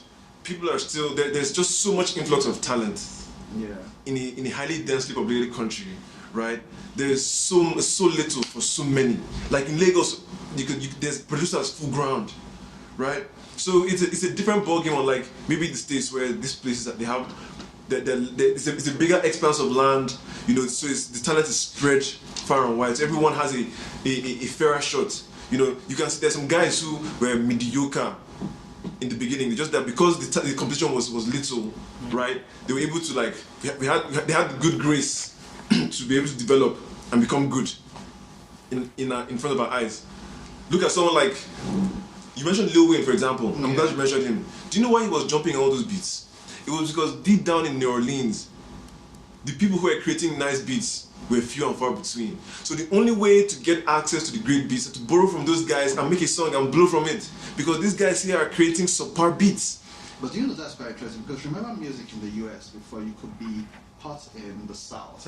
But you go to the East Coast, exactly, and so you have T.I. doing what he's doing, you have Drake doing what he's doing, you have Eminem doing what he's doing, you have 50, and they're all big in different spaces. Which now comes to access to tools. The internet now created a platform where everybody's now there. You don't have to wait for MTV to choose whose music video to play, or the radio where they're like before to get your song on the radio. Bro, it was in the hands of stations, the DJ, Do you understand? DJ Envy. Even in Nigeria, you needed Big Joe and those people to agree to sell your CD for you. So you needed Keke and D1 to show you on prime time jams for people, and they'll play you over and over and over. Once we now had the likes of YouTube, Apple Music, where you look for the sounds you like. They are no longer just pushing it at you. And so you go on Instagram, and algorithms now have that. So I like so sad music, and I've liked 5 so sad music. My explore page will now show me 10 others, and you can now find new genres. Like I found Maverick City on Instagram in 2020. I never knew of them, but I saw one clip, and I was like, oh, let me check Apple Music. And now I have all their albums, every single thing they've played. This is great. So guess what? Yeah. With access to all these guys, right? At the end of the day, it still comes down to the consumer's taste. Yes, me. True. If you're not making great stuff, we'll skip, bro. If you can't market shit to an audience that is this cultured, like we've seen when you have access to K-drama and all these other things, you can't bullshit us. There's so much great content out there. So if your shit is not good, the market is just gonna be there. You reach your level, but you'll not be there. Andy, how did you find markets? For your culture to become activated, how did you find them? How did I find it? There was a marketing decision behind it for you to even see them. They're not on all platforms. Try finding a Jay-Z song on Spotify or something like that. You now understand that even they also start suggesting it in your top 10. Even access has gatekeepers. Those are decisions. That's true. Your UX, what comes up, their algorithms, people build these things. Those things don't exist in isolation of human inputs. They do. So even the access that we now begin to say, oh, this is my taste, it's because there was a platform for you to engage with. But that socialization, you need to pick it from somewhere. There's nothing is under the surface. So you sort of take it, and for me, in that sense, I always come to layering, and layering is perhaps the best way to say it. Chine is a big fan of saying things are layered. So layering is a good way to do it, in which case, the business that whether it's SoundCloud or Napster or what became iPods and all of that, our access to music, even finding these people out, is a function of access. That access isn't arbitrary, it's designed. And it's people that design it. And I'm saying that for African art, regardless of whatever it is, there has to be that foundational design for it. Because in music, we see it. Drake is a musical designer. He literally takes a sound that everybody's like, huh? And then designs a whole economy until it is super valuable. And you know what? He cleans out early, blue ocean strategy, identifies a blue ocean, cleans out, then the whole world turns it into a red ocean. Everybody now jumps on it and they start making the sound. What makes him different? Do you know what I think? And I've said this before on your podcast. I think that Drake has sociologists working with him. He is on the money culturally too frequently for it to be a mistake. It's calibrated to get it. He's the reason why we can now openly talk about our relationship with strippers and shit like that, because he has a way of always figuring out how to say what, and everybody's like, yeah, that shit stinks of social science. I swear to God, if he did it once or twice, but he's done it for like a decade. He's very in tune with the culture. Yes, that in tune with the culture is too clean. He doesn't miss. Like it's almost too perfect. It seems like a business. Bro, his uncanny ability to always find fringe talent that eventually makes it to mainstream. How does he keep getting it? Okay, how about this? How about the French talent that he has made music with that didn't blow? because we only hear about this another aspect of survivorship bias. There are countless guys that are Olamide and all these guys. So you know, have with engaged Drake, with- I am happy to encounter That that. didn't Mention make it. like who? I mean, because if you make it to Drake, no, blown. no, see, no, you but blown to what? And he knowing you. No, blown to a global audience playing your music. Every Drake fan Yeah. will at least play a Drake Okay, release okay, once. okay. All right. For example, let's use The Weeknd and Migos. Or okay, when Drake and The Weeknd did something together, The Weeknd became like he blew to all. And here's the thing: not only did he blow, he also through his own, ingenuity, blew the fuck out of the blowing. So wait, let me ask you a question. But here's the how thing. did you find The Weeknd? No, how I found The Weeknd. Great. This is a great story. Yes. I was in the States, in my godparents' house. Their 12-year-old daughter was on the computer. This was 2011 when the song "The Morning" first came out.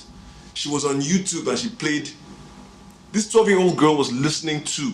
Is it that song that's like in space? He's in The Morning. The money is the motive. I don't remember what it sounds like. It's called The Morning. One of the track that everyone that blew him out, right? Yeah. It was a song I heard. I was across the room. She was over there at the computer playing the song on YouTube, and I was talking to her parents. I'm like, "Who's that?"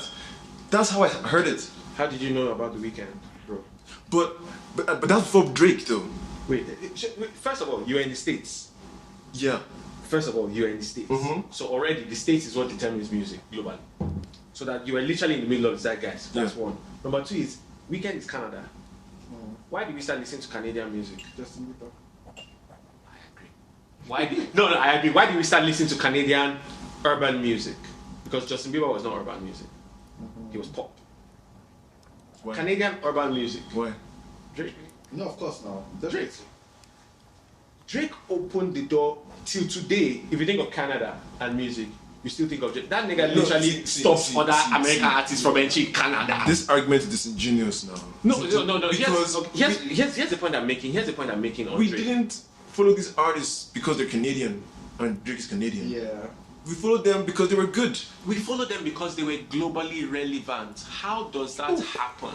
Yes, it is. But you have to when be they good to become- be relevant. No, bro, you don't have to be good to be relevant. How bad now? It's a meritocracy out there. It's even a the gatekeeping, meritocracy. you still have to be a certain Literally, create a like certain every level to single get to year, get. we literally see good people say fuck the Grammys.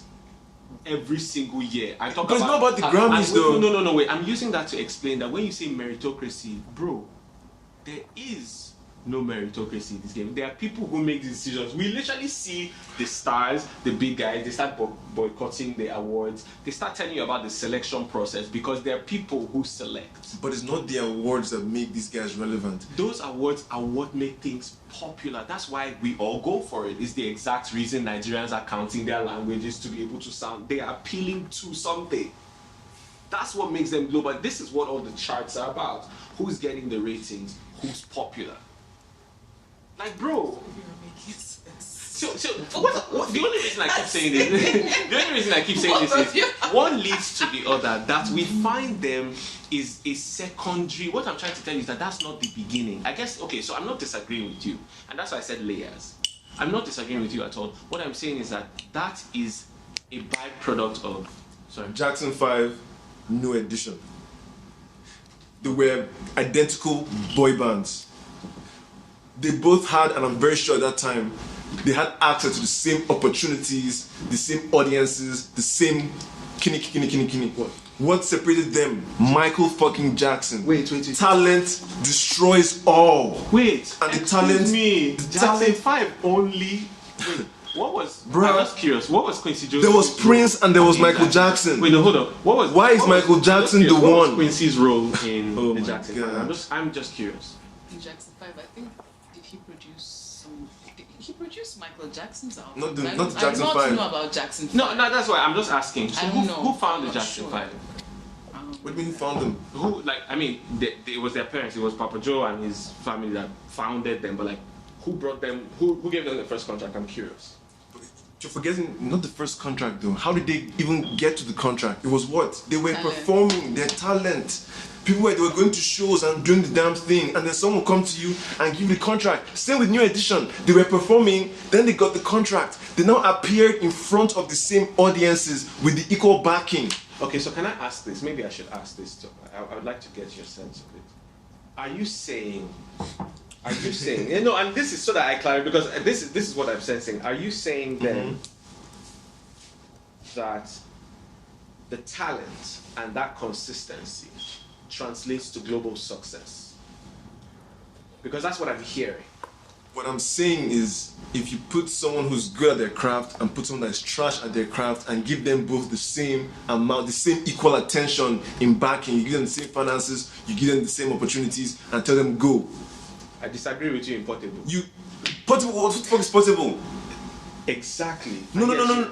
Are we even, we're not talking Portable, fuck that. No, that's not what we're talking about. Niggas who are in the game. Portable is he's popular now with like, oh yes, as someone has 50 minutes of fame. Fuck is that nigga? No. We're talking about the guys who are in the game, bro. No, see. That's why somebody said about Chike. I mean, what's the name of the guy? The guy.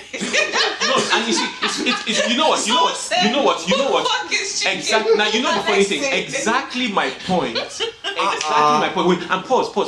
If I may, bro. This is where what Andy said. This is where I now bring in what Andy said, because you see, many times as purists and as artists, we keep thinking that dedication to craft is what blows. So we get super mad when people who are not as dedicated to their craft blow.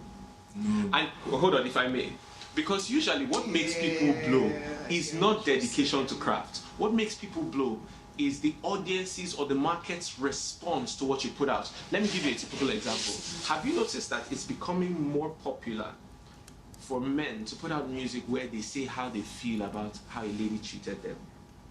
These days, if you listen to it very jokingly, you start hearing it in music, and I wish I had one to point at. Thank you. Thank you. Last is a typical one.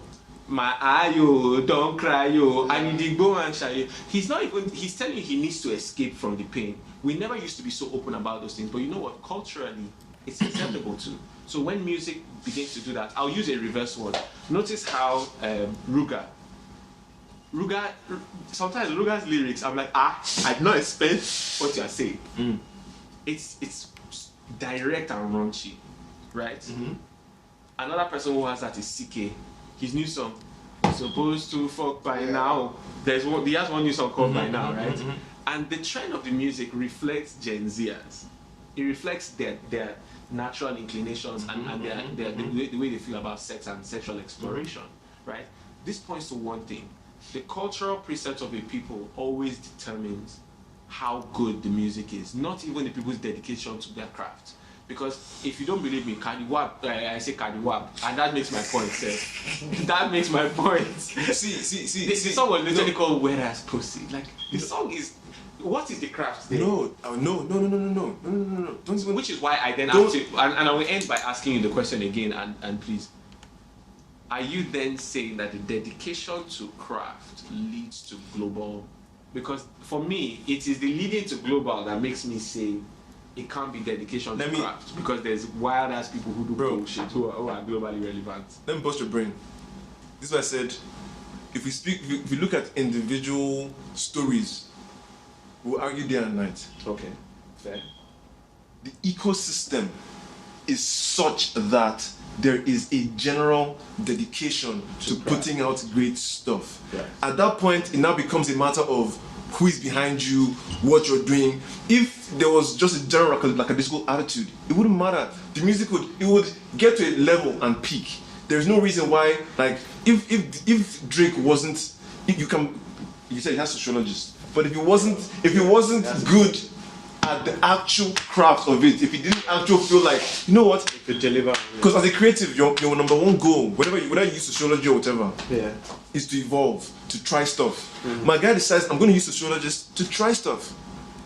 He's a creative, true and true. So I'm just saying that because that general attitude to the work is there, it means that we have the benefit to enjoy stuff that we can support, that we can stand. That not only are we enjoying it, we can say, yo, my sister might enjoy this, and you say, have you heard this song? That's how you know it's song, because the songs I have that I know and like personally, I won't share to anyone because I know that, okay, this is not something I would, defend on a good day, you know what I mean? But there's songs, this one. But you get some songs that are like, yo, this is a jam, and you want to share to everybody. You put on your story.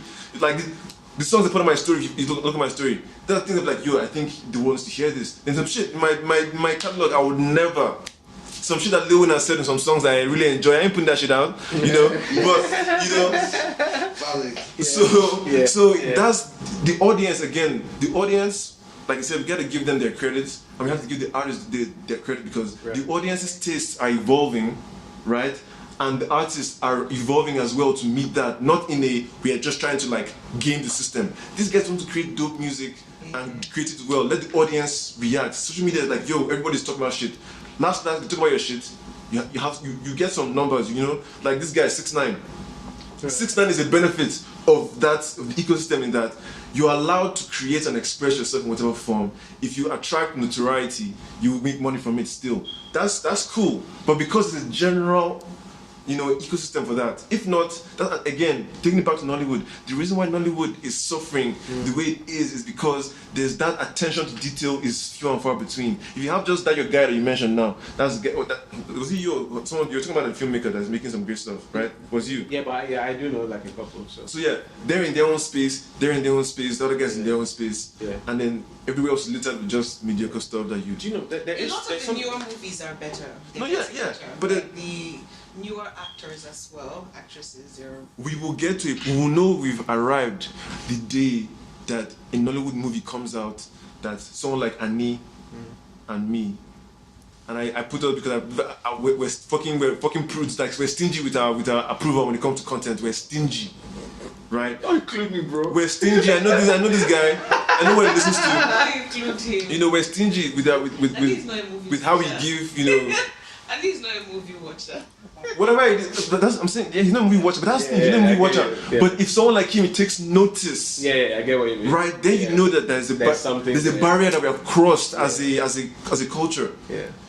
And that's why again we go back to people like Michael Jackson did Thriller. He didn't do Thriller out of just I'm trying to do something that will make people blow. The guy was cancelled by Jehovah's Witnesses that he was his church. There was backlash, but he said, I got backing. And let me do something really interesting with this backing I got. Yeah. And that took him to another level. That's as long as there are guys that exist in nice quantity within the system, it's a matter of time before the rising side, the rising tide will lift all ships. But if you don't have those guys at the top who are doing the work, that's the thing, bro. What about the role of luck and then talent? A good example of someone who has defied the marketing in some ways. This boy called Kistano. You know what? From record label problems, Everybody just change of paid name, attention to absolute bad behavior, Yeah. to repeated bad behavior, I've said to that full disregard for his audience.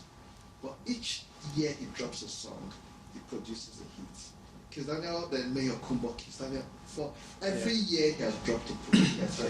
He just needs to come out and drop one. After this Buga song that our parents We're carrying on their head. took Is it, it- You know what? This is new one. It's playing in my head. It's playing in my head all day. Yes. So that's the point. He did this tough one, and it is already it's already number one. Yes. So is this one because if it's industry, Yeah. people have cancelled him, Yeah. promoters have cancelled him, Yeah. record labels have cancelled Yeah. him, but he's still constantly I every think he year. has a great team. Can I share what I think his is? He makes the same song over and over and over again. Those songs or rather, he makes the same sets of songs. See, you can't please this guy. No, you can't. No, you know the funny thing. You know the funny thing. Wait, Wait, you know the funny thing. When I say this, unfortunately, my being direct. Let me tell you my feeling on Kiss Daniel. It's very simple. I do not like that motherfucker, but I cannot deny him. You can't deny Kiss Daniel.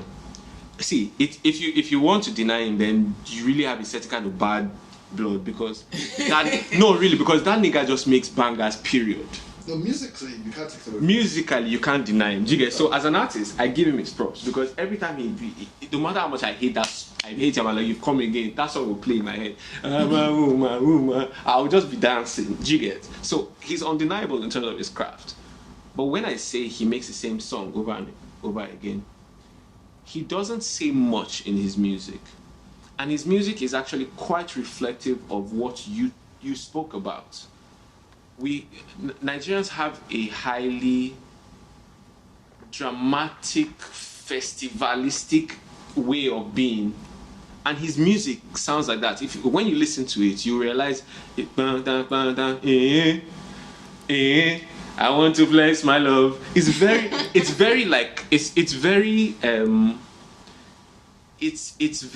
appeals to our religiousness. It has a certain. So when you say boga, there's a reason why our mothers because even though it's not what they want, yes, that church. they have a very religious sound, and that religious sound resonates with Nigerians very well. It doesn't matter what they are saying. Yes, that's what I mean. When you see it, because I've sat down, I sit down and listen to the way he makes songs. Kiss Daniel, I said, how does Kiss Daniel do this thing where, like you said, no matter how often he's a dick. Father, that's is it Father, eh. Father, eh. It's the same thing. Oh my God. It's the same thing. They don't even know what is being said, but they all chime in chorus at the same time. The same songs, they all have, they're very chorusy and very religious. So that's what I mean in the way he makes his own music. It's just like his own music is kind of, you can almost tell what his music is village love. See, that's Kiss Daniel's music, most of it.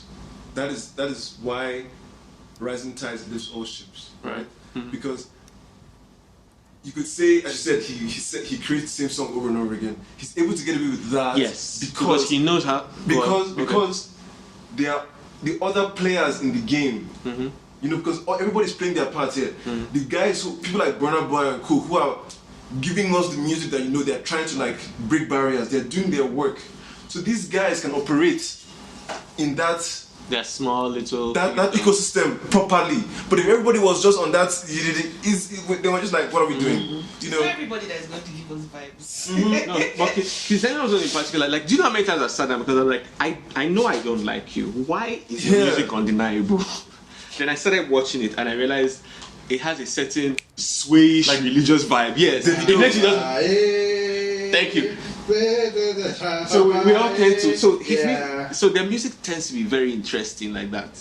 Davido, very anthemy. Davido is another example of this phenomenon that we're discussing, because I remember when the first hit released. That song, it was loud and annoying to me.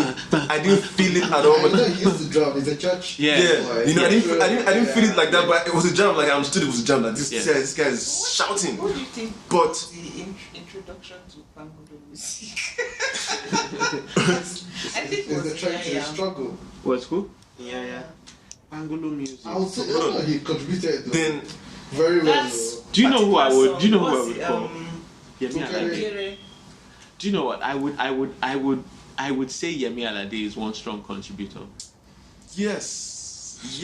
Because let me tell you, Yemi Alade's music. So, Bangulo music. Because at the time it was even P Square that they're still giving us like soft small, vibes. small, He just came out like. See the difference. Turn that shit up. The difference. P Square, they make songs that. They're like you can tell. They were more like pop songs. They're pop songs, but like the bare minimum pop songs. Like they were just the hits right there enough to blow you, like, and they have the twin factor going on. No, but look at intentionality. They in their own way did music. And they were performers. Yes. And those guys were performers. Like they put some intention. Yes. No, but do you remember why? Do you remember why? Yeah. If you remember the first couple of albums, P Square only Igbo cloned Usher. Yeah. It wasn't Usher. It was they were derivatives. Michael Jackson was. They were derivatives. Well, yes. Michael Jackson, but Usher. Because one of them had the Usher type face, so it was now. So they now started think about the songs that think about the old P Square songs. They were actually the songs that blew in the US. and they sang their versions of it. I wish I remember them now. Yeah. Their first 2 albums, they were just singing From day one, P Square to If now. Not You, right? then Tell Me When You Could Be Your Best Friend. All those bare minimum. All those songs are actually Bare minimum. Yankee songs. But because our levels and audience had not yet matured to expect more, Yeah. we let the twin factor get us. But here's the thing: see how they sound, and you know, the quality of their music has increased, you know, over time. Actually, let me warn you, don't you ever. But remember when they did that song with Don Jazzy collabo? How they sounded so different and nice. It was one of those songs I actually like of P Square to date. Of all their songs, collabo with Don Jazzy. You can see what happens when they had that spice of a guy who understands how to make music. Came in there and give them a jam that they enjoyed. It was mad. Yeah. That's why people like Don Jazzy are the guys that they have. We are blessed to have a guy who understands I understand what you're trying. what it is. Without those guys motivating the others, like SARS on the beat, they all came up from him, like seeing what he was doing. Clarence Peters and his music videos. Because we had a guy like that who was, you know, on. Clarence packed money. If not for guys like him, music videos today. Every video that comes up, you just see it. Clarence Peters. And you'll be glued to the TV from beginning. And But you know something that works for him? He was outside, he went to study, he went to learn. Yeah. Intentionality, followed out that.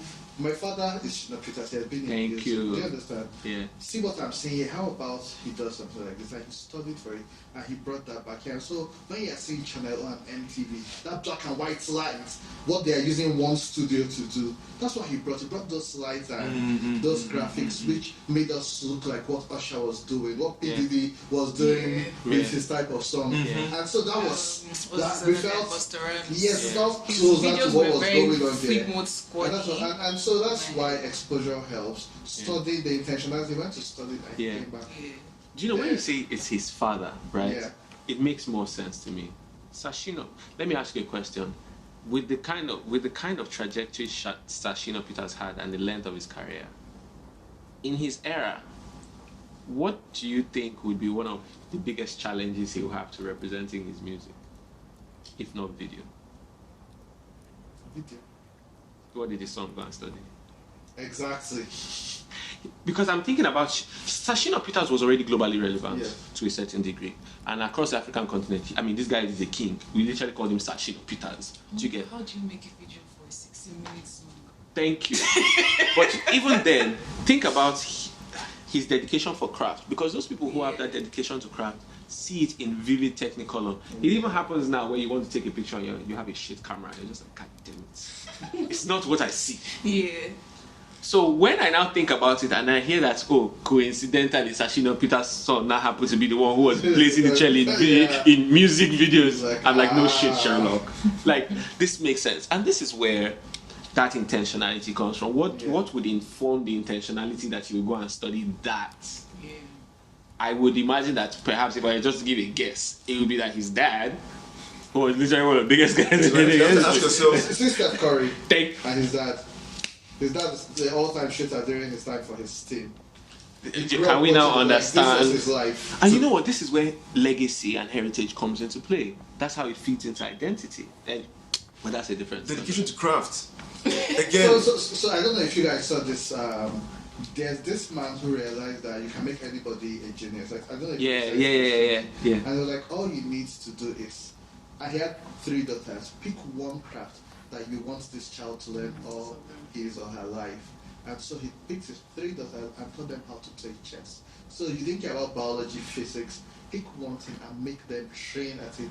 Beyonce, Tiger Woods. Yeah. You see John Legend. You see Michael Jackson. You understand? Bill You focus Gates, on nigga. one thing. You don't hear of which school they went or their classmates.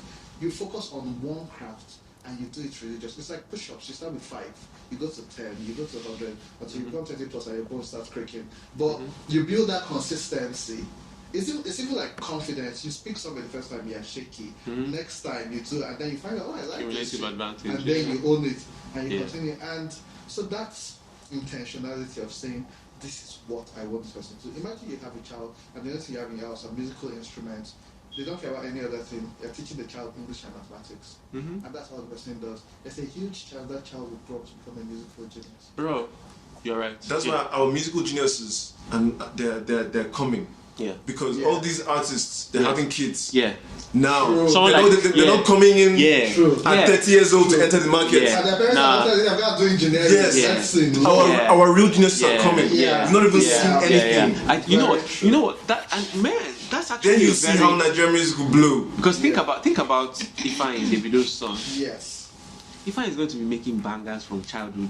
Yeah. Because his father will be with 30 BG. They will be making music like no man. Fela's children. Well, Made was in the same class with E. He was in the same class with my sister. So you see Femi, you see Shion, that's all they know. Once again, going back to perhaps maybe even marrying and everything, and this is key for me.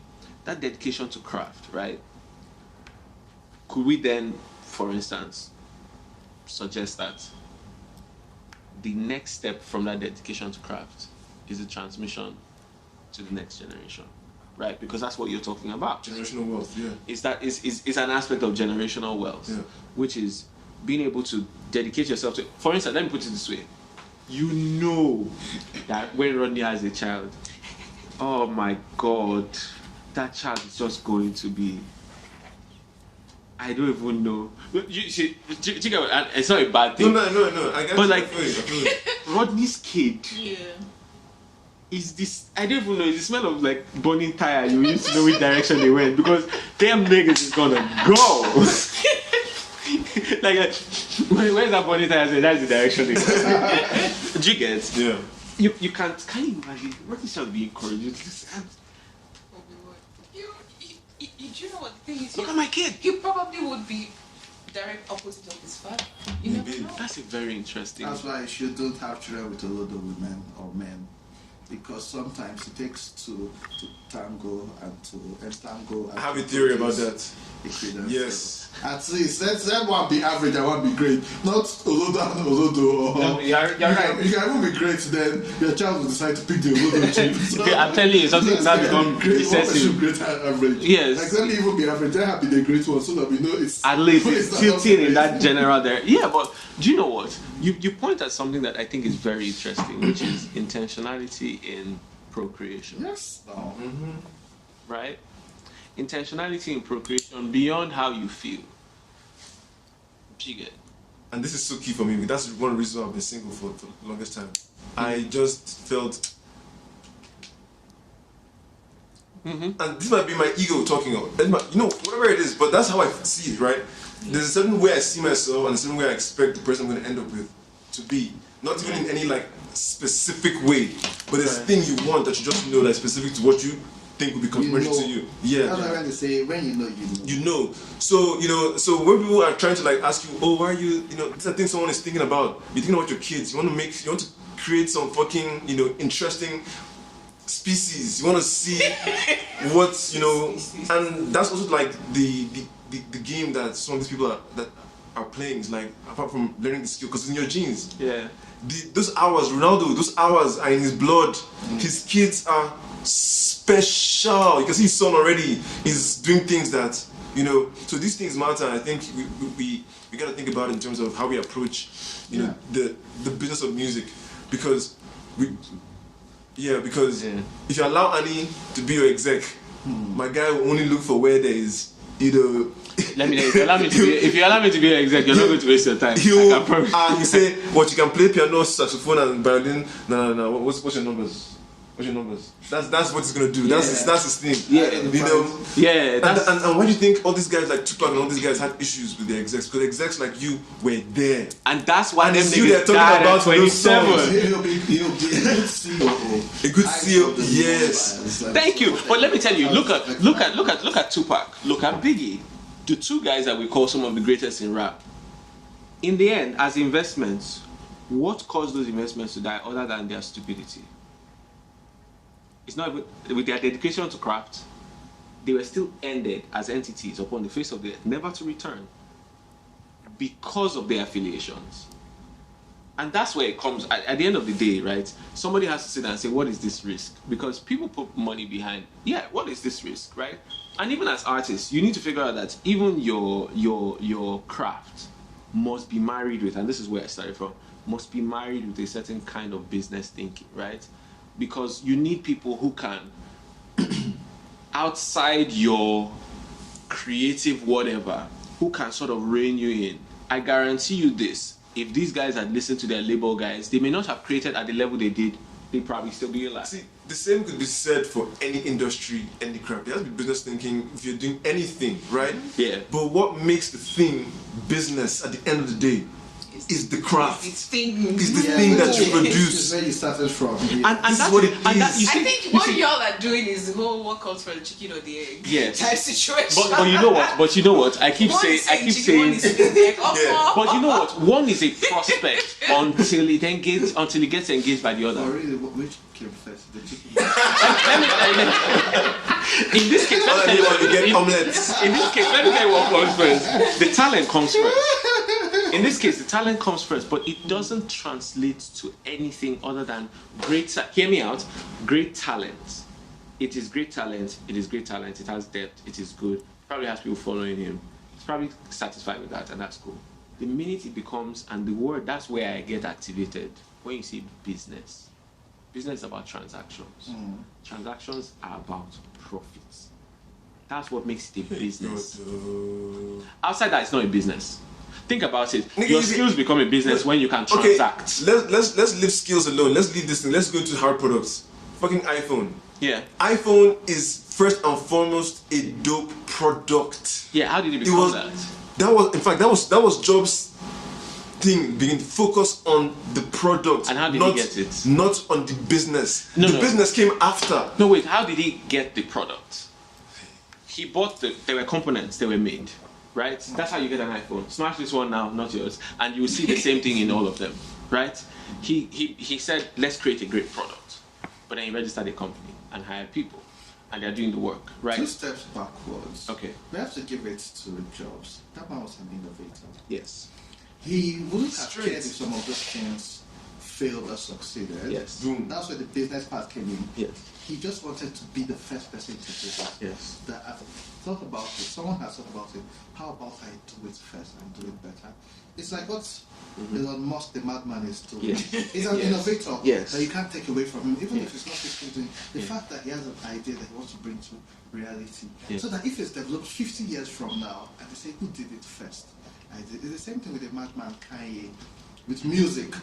From him saying, I'll go from music to fashion. Yes. Do you understand?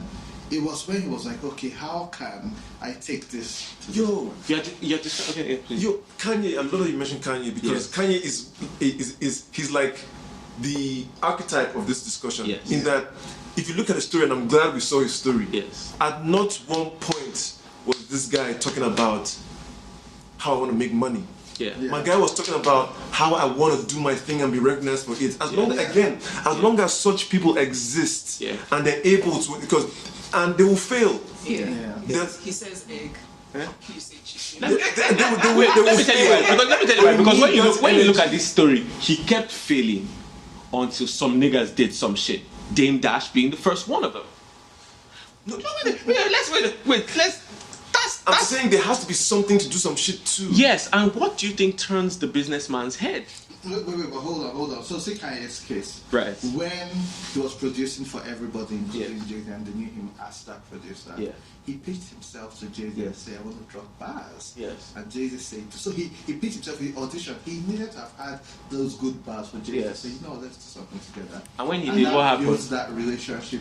Exactly. When he now transitioned from the producer to the rapper he wanted to be seen as. No, but you see that transition that you just say a transition, I agree. Yeah. But that statement, zoom in and think about the part of the story where that happened.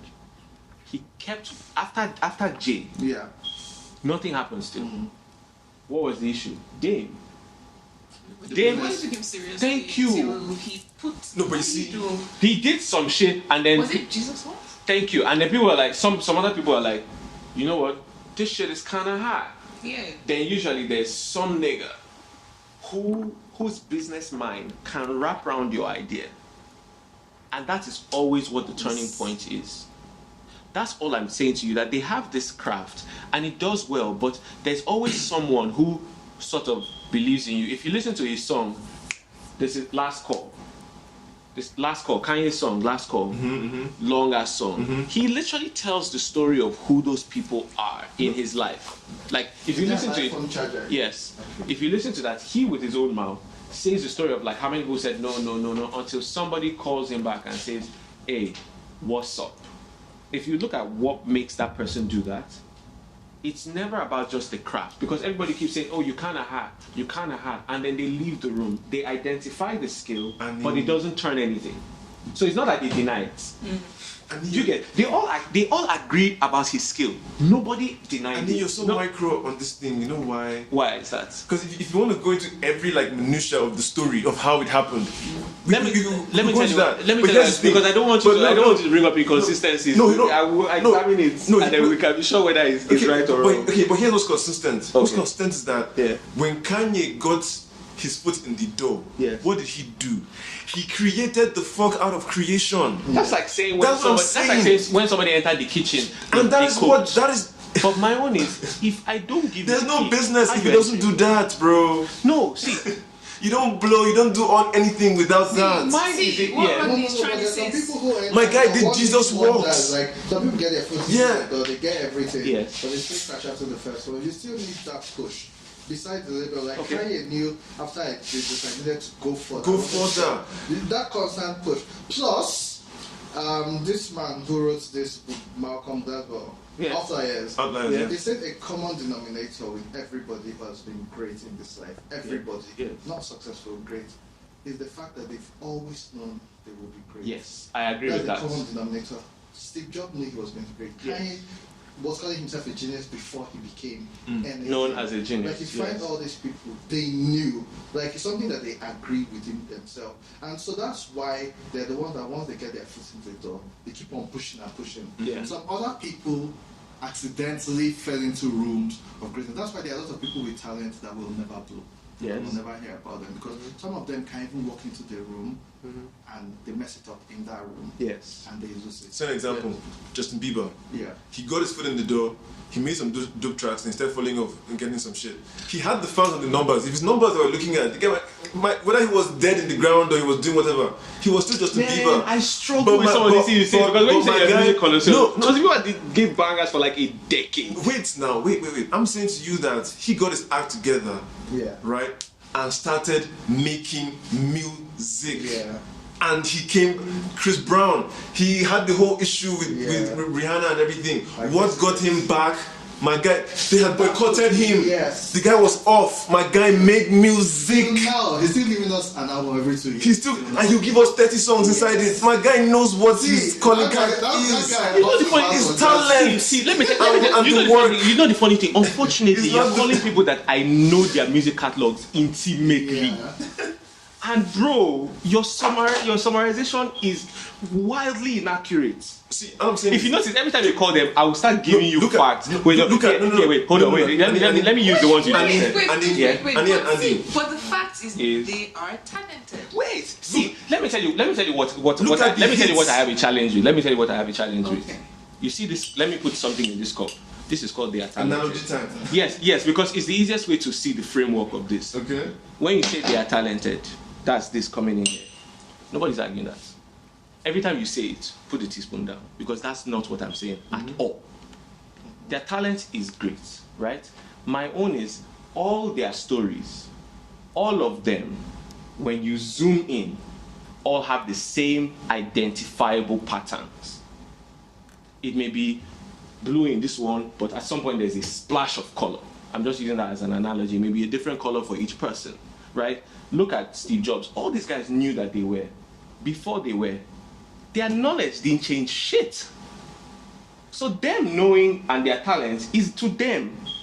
It does not do shit to anybody outside them. It does. Wait, let me tell you what does. When they get their foot in the door, they then do something with it.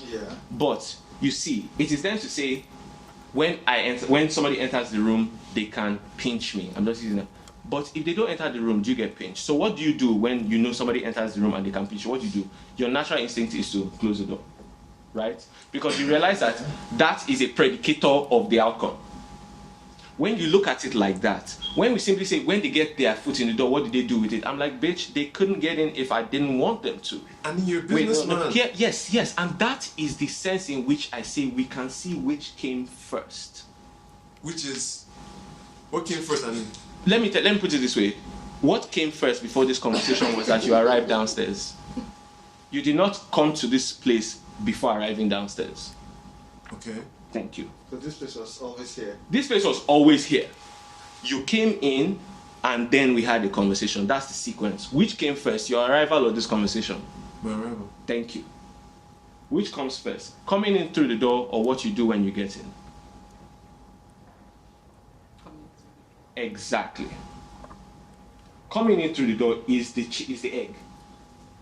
If you think that it starts with an egg, if you think it starts with a chicken, coming through the door is the chicken. We're not talking about. No. That's what I'm telling you. That what you are talking about is the spoon. That's not what I'm talking about. That's why I gave you the spoon analogy so that you can remember that the point of creativity is not my point. What I was saying to you is that Don't confuse the audience, bro. no. What we're talking about right now is why certain industries are suffering and why others are booming. Yes. The one industry is booming because after the cup or the door, whatever is within the door, So is let a me high explain. Let me explain what I said in this way. Let me explain what I'm saying now. And Translating without it. that creative spirit, the money that is the profit that we're so enjoying right now will not be as thick.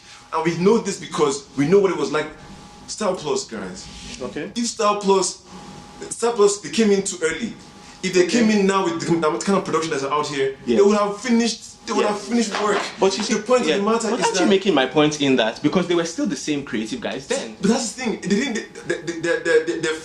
Their flame was short-lived, and even that period of time, you can't say that they were like, so successful, like financially or whatever, or even outside of the major metropolitan areas. We're talking about these guys in Afrobeats now who are global sensations, and they are global sensations because. So let me ask. When CK was on TikTok let me doing ask his you this thing, question. there's no label or any gates there. It's just you do your thing, and people decide, oh my god, this is nice. Let me ask you a That question. is what sells. If Star Plus in their era had internet, how would they do? Two-Face was there and he did his thing. He's here. Two-Face is still here. No, see, I hear what you're saying about Two-Face is still here. But let me tell you, Two-Face was marketed severely. Let's not get that. Let's not. Of course, now he was in Kenny's music. They had TV and radio. They had everything. Wait, no. Hold on, bro. That's why I'm saying you're mentioning people that I can tell you. African Queen a fucking hit by all accounts at the time till today. But let me ask you a question. Now, can I ask you a question? How often did you hear African Queen? Exactly. I heard Star Plus all the time. Star Plus are nowhere. See, Star Plus. Bro. Olufumi was. See, this is why I'm saying. What do you think my point is? What do you think my point is? My point is, you're right. Olufumi. Wait, no, bro. Just hold on 1 second. Let's finish one to the end. Okay. Olufumi was everywhere. You are right. So if they were everywhere, as we say, if there was access, what do you think would happen in terms of their revenue? They would have increased exponentially. That's my point.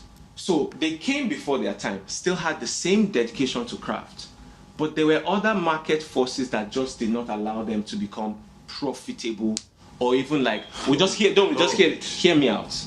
So we know that they are that good, and that we can now say today, if they were given what we have now, they would. We identified their targets. Bro. So both of you are speaking. It feels like both of you are speaking for the same company. No, but you see. Okay, so can I ask this question? Can I ask this question? And I'm almost sure I can tell the answer. What do you think my point is? You can almost tell the answer. Your point is that the gatekeepers letting you in is what makes you, successful. That's not my point. What's your point? My point is, when people have the kind of craft they have, what translates it to global success, be it Nollywood or music, right, is the ability to take that craft and build a system around it that can deliver it viably. That is what makes more people encounter it, It's what makes people remember it. Because it will keep playing over and over. It will have to be on the right. Yeah, yeah. Okay. So, during the panoramic, Yeah. Omale, Yeah. Yeah. they do on social media. Yes. Like we were seeing their stuff. Yes. Instagram, they had no labels and Yes. whatever. We heard their songs from the internet and we liked them. We looked for them. They're freestyles in the car. How would they work? My point is, it was just social media. They were just pushing, and sometimes all it takes is somebody to repost you, an Insta blogger to repost you, and then you get to that. It's not everybody that pays for it. So And I understand. you just get that grace of ball. I saw those two people rise without the market force, and Nigerians loved them and knew their music. However, now they've now realized they can get more, and the Nigerian dream, every young person's dream is to make more. I Then think it goes to the next level. But that initial level, with or without, they attained success without this. By pure talent. Yeah, that's it. No, you see, here's the thing. Don't give Apple the credit, don't give social media. Here's the funny thing. For these guys, Omale, Yeah. I'll tell you my opinion as to them. And funny thing, it's one of the things that I consider like the most interesting things about this period. That pandemic. Yeah. That pandemic fundamentally altered all of society. Okay. Every single institution turned on its head. So the things that came out of it were actually very interesting because no institution had encountered them before. We could see it in almost every single sphere of human life. So when I see people just sort of come outside the thing, that is actually the evidence of the pandemic. Yeah. Because it's actually quite synonymous pattern-wise across board, across the world. Every single record is being turned on its head. And as a sociologist personally, let me tell you what I think it came to. That pandemic fundamentally altered our sense of entertainment. And our sense of entertainment is the actual commodity. The mechanism that I keep talking about understands that sense of entertainment is the gold. So every single app is now optimizing to keep you entertained. That's what they do. It is a gamification of the digital experience. You would understand this perhaps even more than I am. So the minute you can put an entertainment or a gamification value to anything, elections, whatever the fuck it is, it will take on this because 2020 changed the way people started reacting. We stopped looking at big screens like TVs and started looking at smaller ones. So Instagram became a slew of TV channels. Until today, and here's where it started from. It actually first started from the actual lockdown. If you remember the actual lockdown, almost all of us will remember that for the first 1 month, once you go on Instagram, the whole top is live. Everybody was live. And if you notice the numbers, what kept happening was the numbers would keep ticking up and down. And I kept asking myself, why? I'll go to people's pages and it will tick up and down. So I started looking at it. And what I got, I may be wrong, but it seemed like people were flipping through channels. Isn't that what we were all doing? This person's live, what's going on? And that's how we get engaged. The more people did that, the more they developed reels, which are just bigger versions of the exact same thing. So what do we do on reels? We just keep flipping. And that's our version of TV. Because of that, it was easier to identify what the commodity was. So people started growing their audiences. The one who knocked Meg Thee Stallion. Tory Lanez. Do you remember Tory Lanez versus? Yeah. We were literally seeing in real time the way we were consuming. So we no longer consumed through the A&R method of record labels. Yeah. We started consuming directly, which explains Don Jazzy. Yeah. Rema was Don Jazzy, Jonesy World. But you know what? The Prince has an uncanny knack. And I've been listening to The Prince since I was in university, bro. A lot of credit for The Prince, some of my guys from uni, we used to say that The Prince was the greatest rapper alive because I figured out that The Prince had a knack for some shit. But you know what? His time didn't reach. So you know what? He chilled. But if you listen to Jonesy World from 2009... Rema is the Prince now. Thank you! Just created another hit. If you know The Prince, you will know that Rema is a direct expression of The Prince. So is Ruga. And both of them are under Jonesy World. they're both deviant and rebellious. One more violently, one more sexually. Yeah. Both of them are natural expressions of the prince. Bro, I study this shit, bro. So I'm saying to you that our pattern of consumption changed very significantly. And the minute you understand this, you can now see why somebody with skill will blow and somebody like Portable will blow. You know why? Because the same actual value goes to both of them, which is attention. The minute you can get attention, enough people will go and watch Portable do something stupid. Even if just for once. We're not talking about attention though. No. The reason why I'm saying it is because attention is an indication of what people look for. Your audience. That's why people are trying to grow their audiences. Bro, you literally do that now. Like your reels. No. Okay. Attention. Right. That's its own thing. Attention. I'm just trying to encapsulate that at the core of it all. Yeah, but sorry. So FYI, I was just saying that's what to my mind brought the 2020 thing. Okay. Yeah. Sorry. Yeah. At the core of it. So there's different eras. There's going to be different ways to consume content. There's always going to be a way that things change. But what doesn't change is the fact that there's levels, right?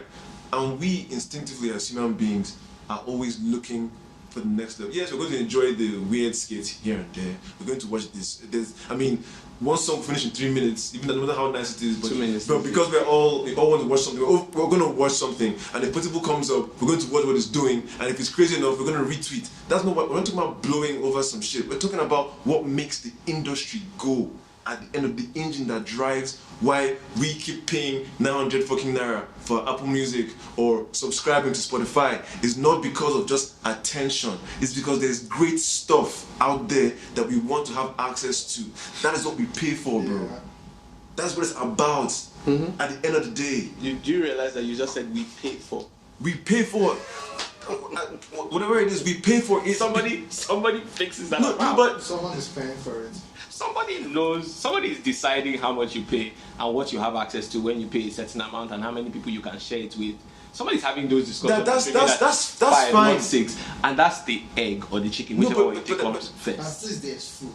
At least there's food. That is all. What shall we eat?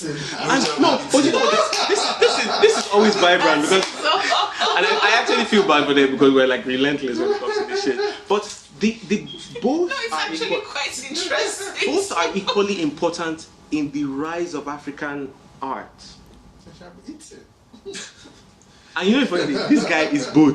But this guy is both. The argument's not if one is more important. Both people on your team. Yes. As in, you will know that this one will look out for the artist. You know this one too, look out for the band. Yeah.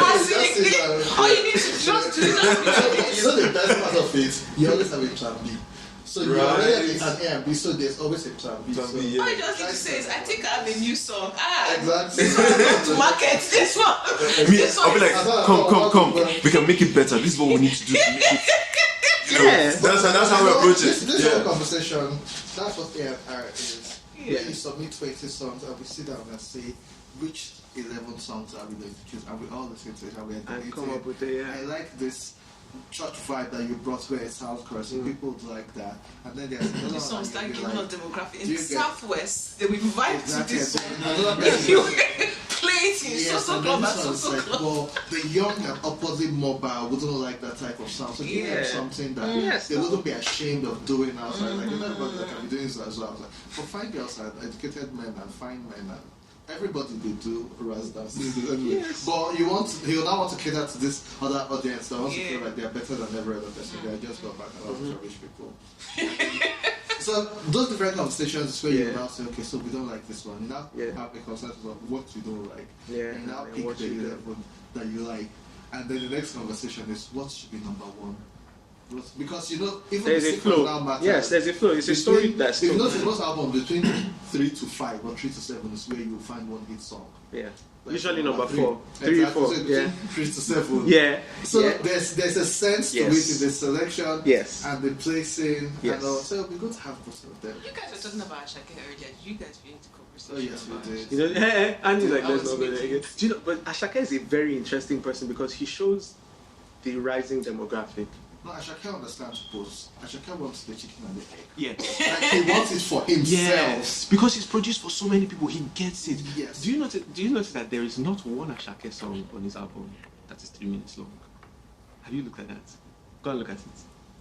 He's like a Fuji rock. There is not one song that's 3 minutes long. And I started watching it. Odunsi's new, I think it's called Denim or whatever, his new EP out. The full EP, 4 songs, is 7 minutes long. 4 songs is 7 minutes long. That's why I think so. Albums are getting shorter, both in length.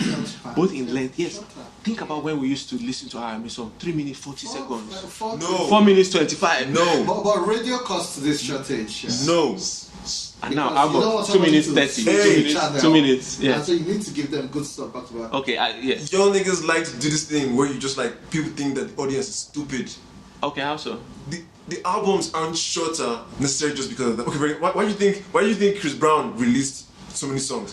Why? You know why he did that? Tell me why. Because Chris Brown can make a lot of good songs, Yes. and they will fill up an album. Yes. If these niggas cannot make consistently 20 songs. If you can make it, you make it. Have some guys do side A, side B, because they got it locked down. Lil Wayne will have shit in the background in his house. They may not be saying, man, don't put it out now. Just give them time. We'll put it in this album, this mixtape. We'll turn it around. There are guys who have it locked down. So when we talk about these guys who put out, it's not because we have shorter attention span. They have shorter creative span. No, but when you come to the business, and because I like both of them, the fact is that how you're going through Instagram and going through stories, if I go through your story and I see a nice picture, maybe I like the outfit I see there, or there's something funny, I want to see the next one. If the next one is boring, I'll point to the next person. Do you understand? Same thing with scrolling up and down. It's attention, yeah. It's radio, imagine Abuja, once you're driving and they're now playing commercial, what do we used to do before? You just switch. Yeah. When we used to depend on radio. And so radio also found out that people may be patient enough to listen to a song between 2 minutes, 2:30. And it's the likes of Kanye West that started it with Click. When he started doing that time, he had the remix with the band and all. That's when he started making songs shorter because he wanted to get them more airplay. Otherwise, once it's too long, people are switching the channel.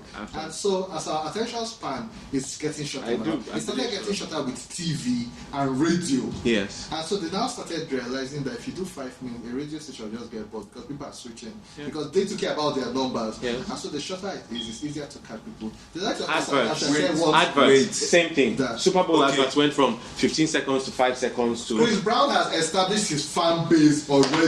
Now wait, so bro. we'll listen to him. Okay, so about Chris Brown. Let's use a different example. Let's go with TV shows. Yeah. Okay. Right? TV shows have the same thing. They're now 20-something minutes. No. Hold on. Because again, people are allowed to. We sometimes give these decisions too much because we give them too much weight when it comes to the length of the song or whatever. Because we have different media that are different lengths that people enjoy in different ways. But we know that with any length, this is 1 hour, almost going to be 2 hours. I'm going to put it on there and it's going to have 100% listen rate because this is a fucking good conversation. The idea is that it's either one, the artists and the execs do not understand, so they believe, because that's the myth that's gone around, short attention span, everyone has short attention span. But the fact of the matter is that if the content is good, people will listen if that is what they came for. So if you come for a shorter song, you look for a short song. No, but I agree with you. Sorry, just to add, I agree with you because remember I said I love Maverick City. Most of their songs are 7 to 12 minutes long. Yes. And we love it. And they are still successful today. Yes. In the same market and industry where people are listening to 2 minutes. With them, I want to listen. No, but here's the thing. You know why rap is short? You know why rap is short? Why? Rap is short because it takes intense talent to create bars back to back on a song. To create a song. Songwriting is hard, bro. Have you been in the studio writing songs? Here's why I don't. It's not because of attention spans, bro. My nigga. Here's why I like to use data. Because but we'll listen to an orchestra for 2 hours and we'll marvel. But let me tell you, an orchestra will never, ever play at a stadium. I'll repeat it one more time. An orchestra will never, ever play at a stadium. There ain't gonna be enough people in the world to listen to an orchestra like that. It is always niche. Whenever you find people dedicating a lot of time to a craft, they are more often than not in the niche. The wider population of people generally don't. Now, let me say, wait, thank you. I'm glad you said basketball, because do you know the evolution of the quarters in basketball? I used to play basketball. Bitch, you should bring this on. Do you know? No, that's why I like that you are bringing things that are just burying you. Because do you know how they kept cutting short the quarters in basketball? Maybe you should find out. Then we can have the conversation about it, because literally they are responding to what people do. Here's the thing.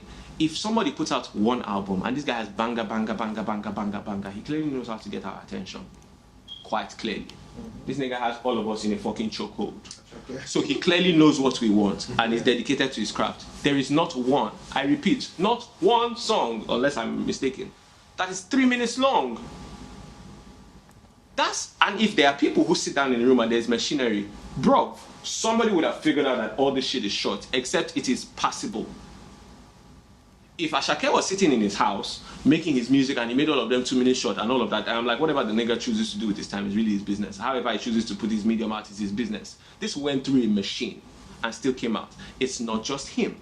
If you look at the trend of music generally, it has gotten short over time across board.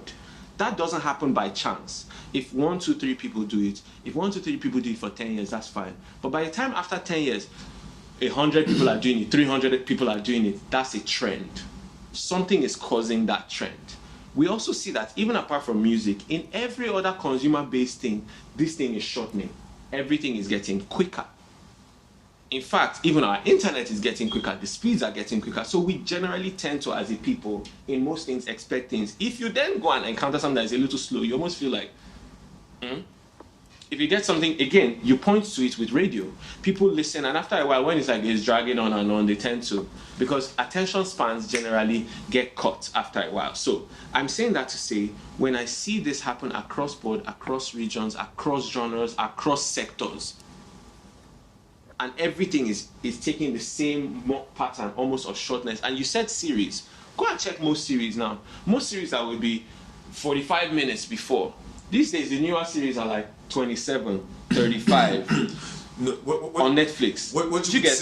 And those episodes are sort of so. Then, man, so again, these things are arbitrary because it all depends. Man, I don't know. I'm literally saying broad patterns. I don't know how arbitrary. It's arbitrary because, for example, with Game of Thrones, right? Let's look at Game of Thrones. It started out as 45 minutes, maybe even 30 minutes when the first season, and then as the stories became more intricate and the characters became more developed, 45 minutes. Then towards the end of the last season, we had 1 hour episodes that were shorter. So let me ask you a real question. No, hold on. I'm glad you said that. Okay. How many episodes were in season 1? How many episodes were in the final season? In the final season, yeah, like 8. How many were in season 1? I'm just curious. I don't know. In season 1, it was double that. Exactly. I don't even watch Game of Thrones, and I can tell you that. Shame. No, see, but the thing is, you even know that one of the reasons it was shorter. If you tell me that there are 16 that do 45 and then there are 8 that do 1 hour, bro, it's still the same amount of time. Here's another thing. Do you know there was a myth in the music industry that in rap, that those songs where the rapper will tell a story while he's rapping, not just like rap and give bars, but tell a story in addition to the stuff. For how long did they say that? Oh no, the audience doesn't want to hear that. Then Kanye did that on his albums. Every song was telling a story about stuff, about real life, and it was making sense. Then J. Cole followed suit and did that. The point is that that's why we have these guys who exist. Without them in the ecosystem to do things in a way that we think, because again, if you allow the numbers guys tell it, that's what happens when we give into the numbers, and that's what kills the artists, because they know what is good. They know what is good, and then the numbers guys will come and tell them, oh no, that's what the audience wants to hear. It happens so much. That's why the contracts, if for anything, it's not even so much that the contracts are taking most of their money. It's that you take all the money and you not even let us create something they want to create. That's the extra thing, because if you allow these guys, they can create for free. The creation is the enjoyment for them.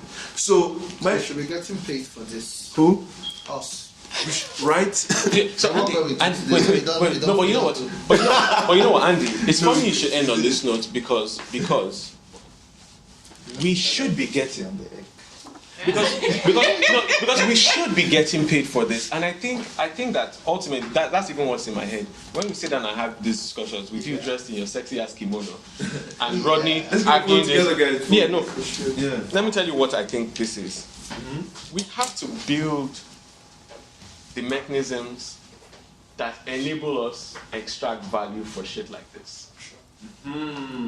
That is where this all Now ends, we're because talking. you are right that we should. And in that sense, Rodney will care about fighting for this, and people like me will care about fighting for this, and people like you will facilitate X, Y, Z, and people like Aisha will contribute X, Y, Z. That's why this conversation happened the way they do, because in the end, we have to build this shit. Because to be honest, the I honestly African feel like tradition. what the And so there are main few of struggle for the them. Nigerian market as far as movies are concerned is funding. It is It's because funding, because we have absolutely amazing stories, but we just do not have the time to execute. we don't have the funding Because time means and the way movies work in Nigeria is that you have a great script. You have to go look for a sponsor. It's who you know, and so you say Stanbic IBTC. It's not Can we do funding. this? So for instance, when you have this great story, it depends on who can fund it. Like this Brotherhood movie, you can see that Huda Bank invested in it, and a couple of banks, and so you can see the plugins, and so you could have a great story, great director, but nobody wants to fund it because it's not telling the story that will make them money, or the story that will portray their brand in the way they want. And so the good stories we just never watch because no one to fund it. Yeah, or maybe also sometimes there's somebody in the room who's like, I'm not wowed. Yes. And that's because some of these guys are coming into those rooms with, bro, you're telling me that if a really, really ingenious scriptwriter, director team up and go and present a story that is worth telling, if you sell it properly and the concept is there, You know what? First anything of can all, happen. how do you define this brilliant writer and director? Because there are some people who you don't know, I don't know. Maybe they are not on social media, but they are brilliant. But they need to get into that room, and they have zero access to get into that room. Bro, that's your role. Let that exist first. When I talk to creators, I always tell them, yes, we can see the opportunities are few and far between all we like, and that's true. But what are you doing personally to make your craft sharpen to the degree that if you should be given the opportunity, that you will not be a flash in the pan? Because they're going to give guys, and they will just, because their level reach, a certain point. That's it. They are always gatekeepers, and you always tell, because in each era they rise. Yeah. The wealth makes them rise. No matter how much, they tend to always just do that. And that's where it becomes important to become and to build things worth gatekeeping. Right? Sorry. Build things worth gatekeeping. Oh yes, because you see, gatekeeping is another word for community building.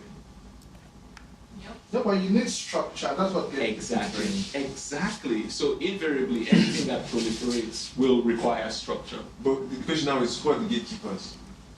That's the question. Is it Anis of the world? Is it Rodneys of the world? Is it a combination of both? That's the thing now. So we're in a time where, we're entering a time where it's becoming more mixed. Yeah. The success that we're enjoying musically is because it's now more balanced than ever before.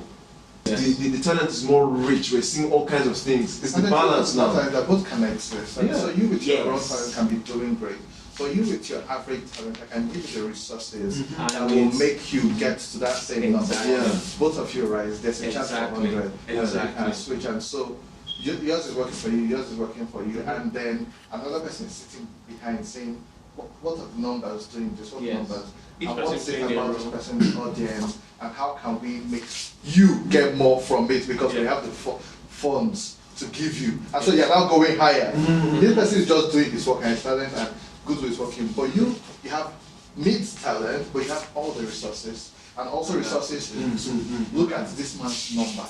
This man is just looking at you going, but you're looking at his number and finding out what his number is doing and adding it to this so that you keep on going another step higher. Do you understand? And so that's why Burna Boy, for instance, in the last couple of years, we've not even had time to analyze the album whether it's good or bad. It's just that it's doing the numbers whether we like it or not. Because we have people with resources that have said, this is the number one person in Nigeria, let's make him the number one person in the US. So what are we going to do? Someone is paying to get him connections to go to the Tonight Show, the Daily Show, to go on every big show. As you are going on the show, people are going back to play this person's song. As you are playing the song, it's increasing the number because there's some intentionality now. Another person can be here in Nigeria, so let's say a Rema. Unless they put that type of funds ahead of him, he can only do his live shows and be doing his Nigerian whatever. But he wouldn't get on the Daily Show and get in those people's eyes as much. But now he has that structure also. That's why you can now see him partnering with Selena Gomez. If not, he would have been a local champion here and happy.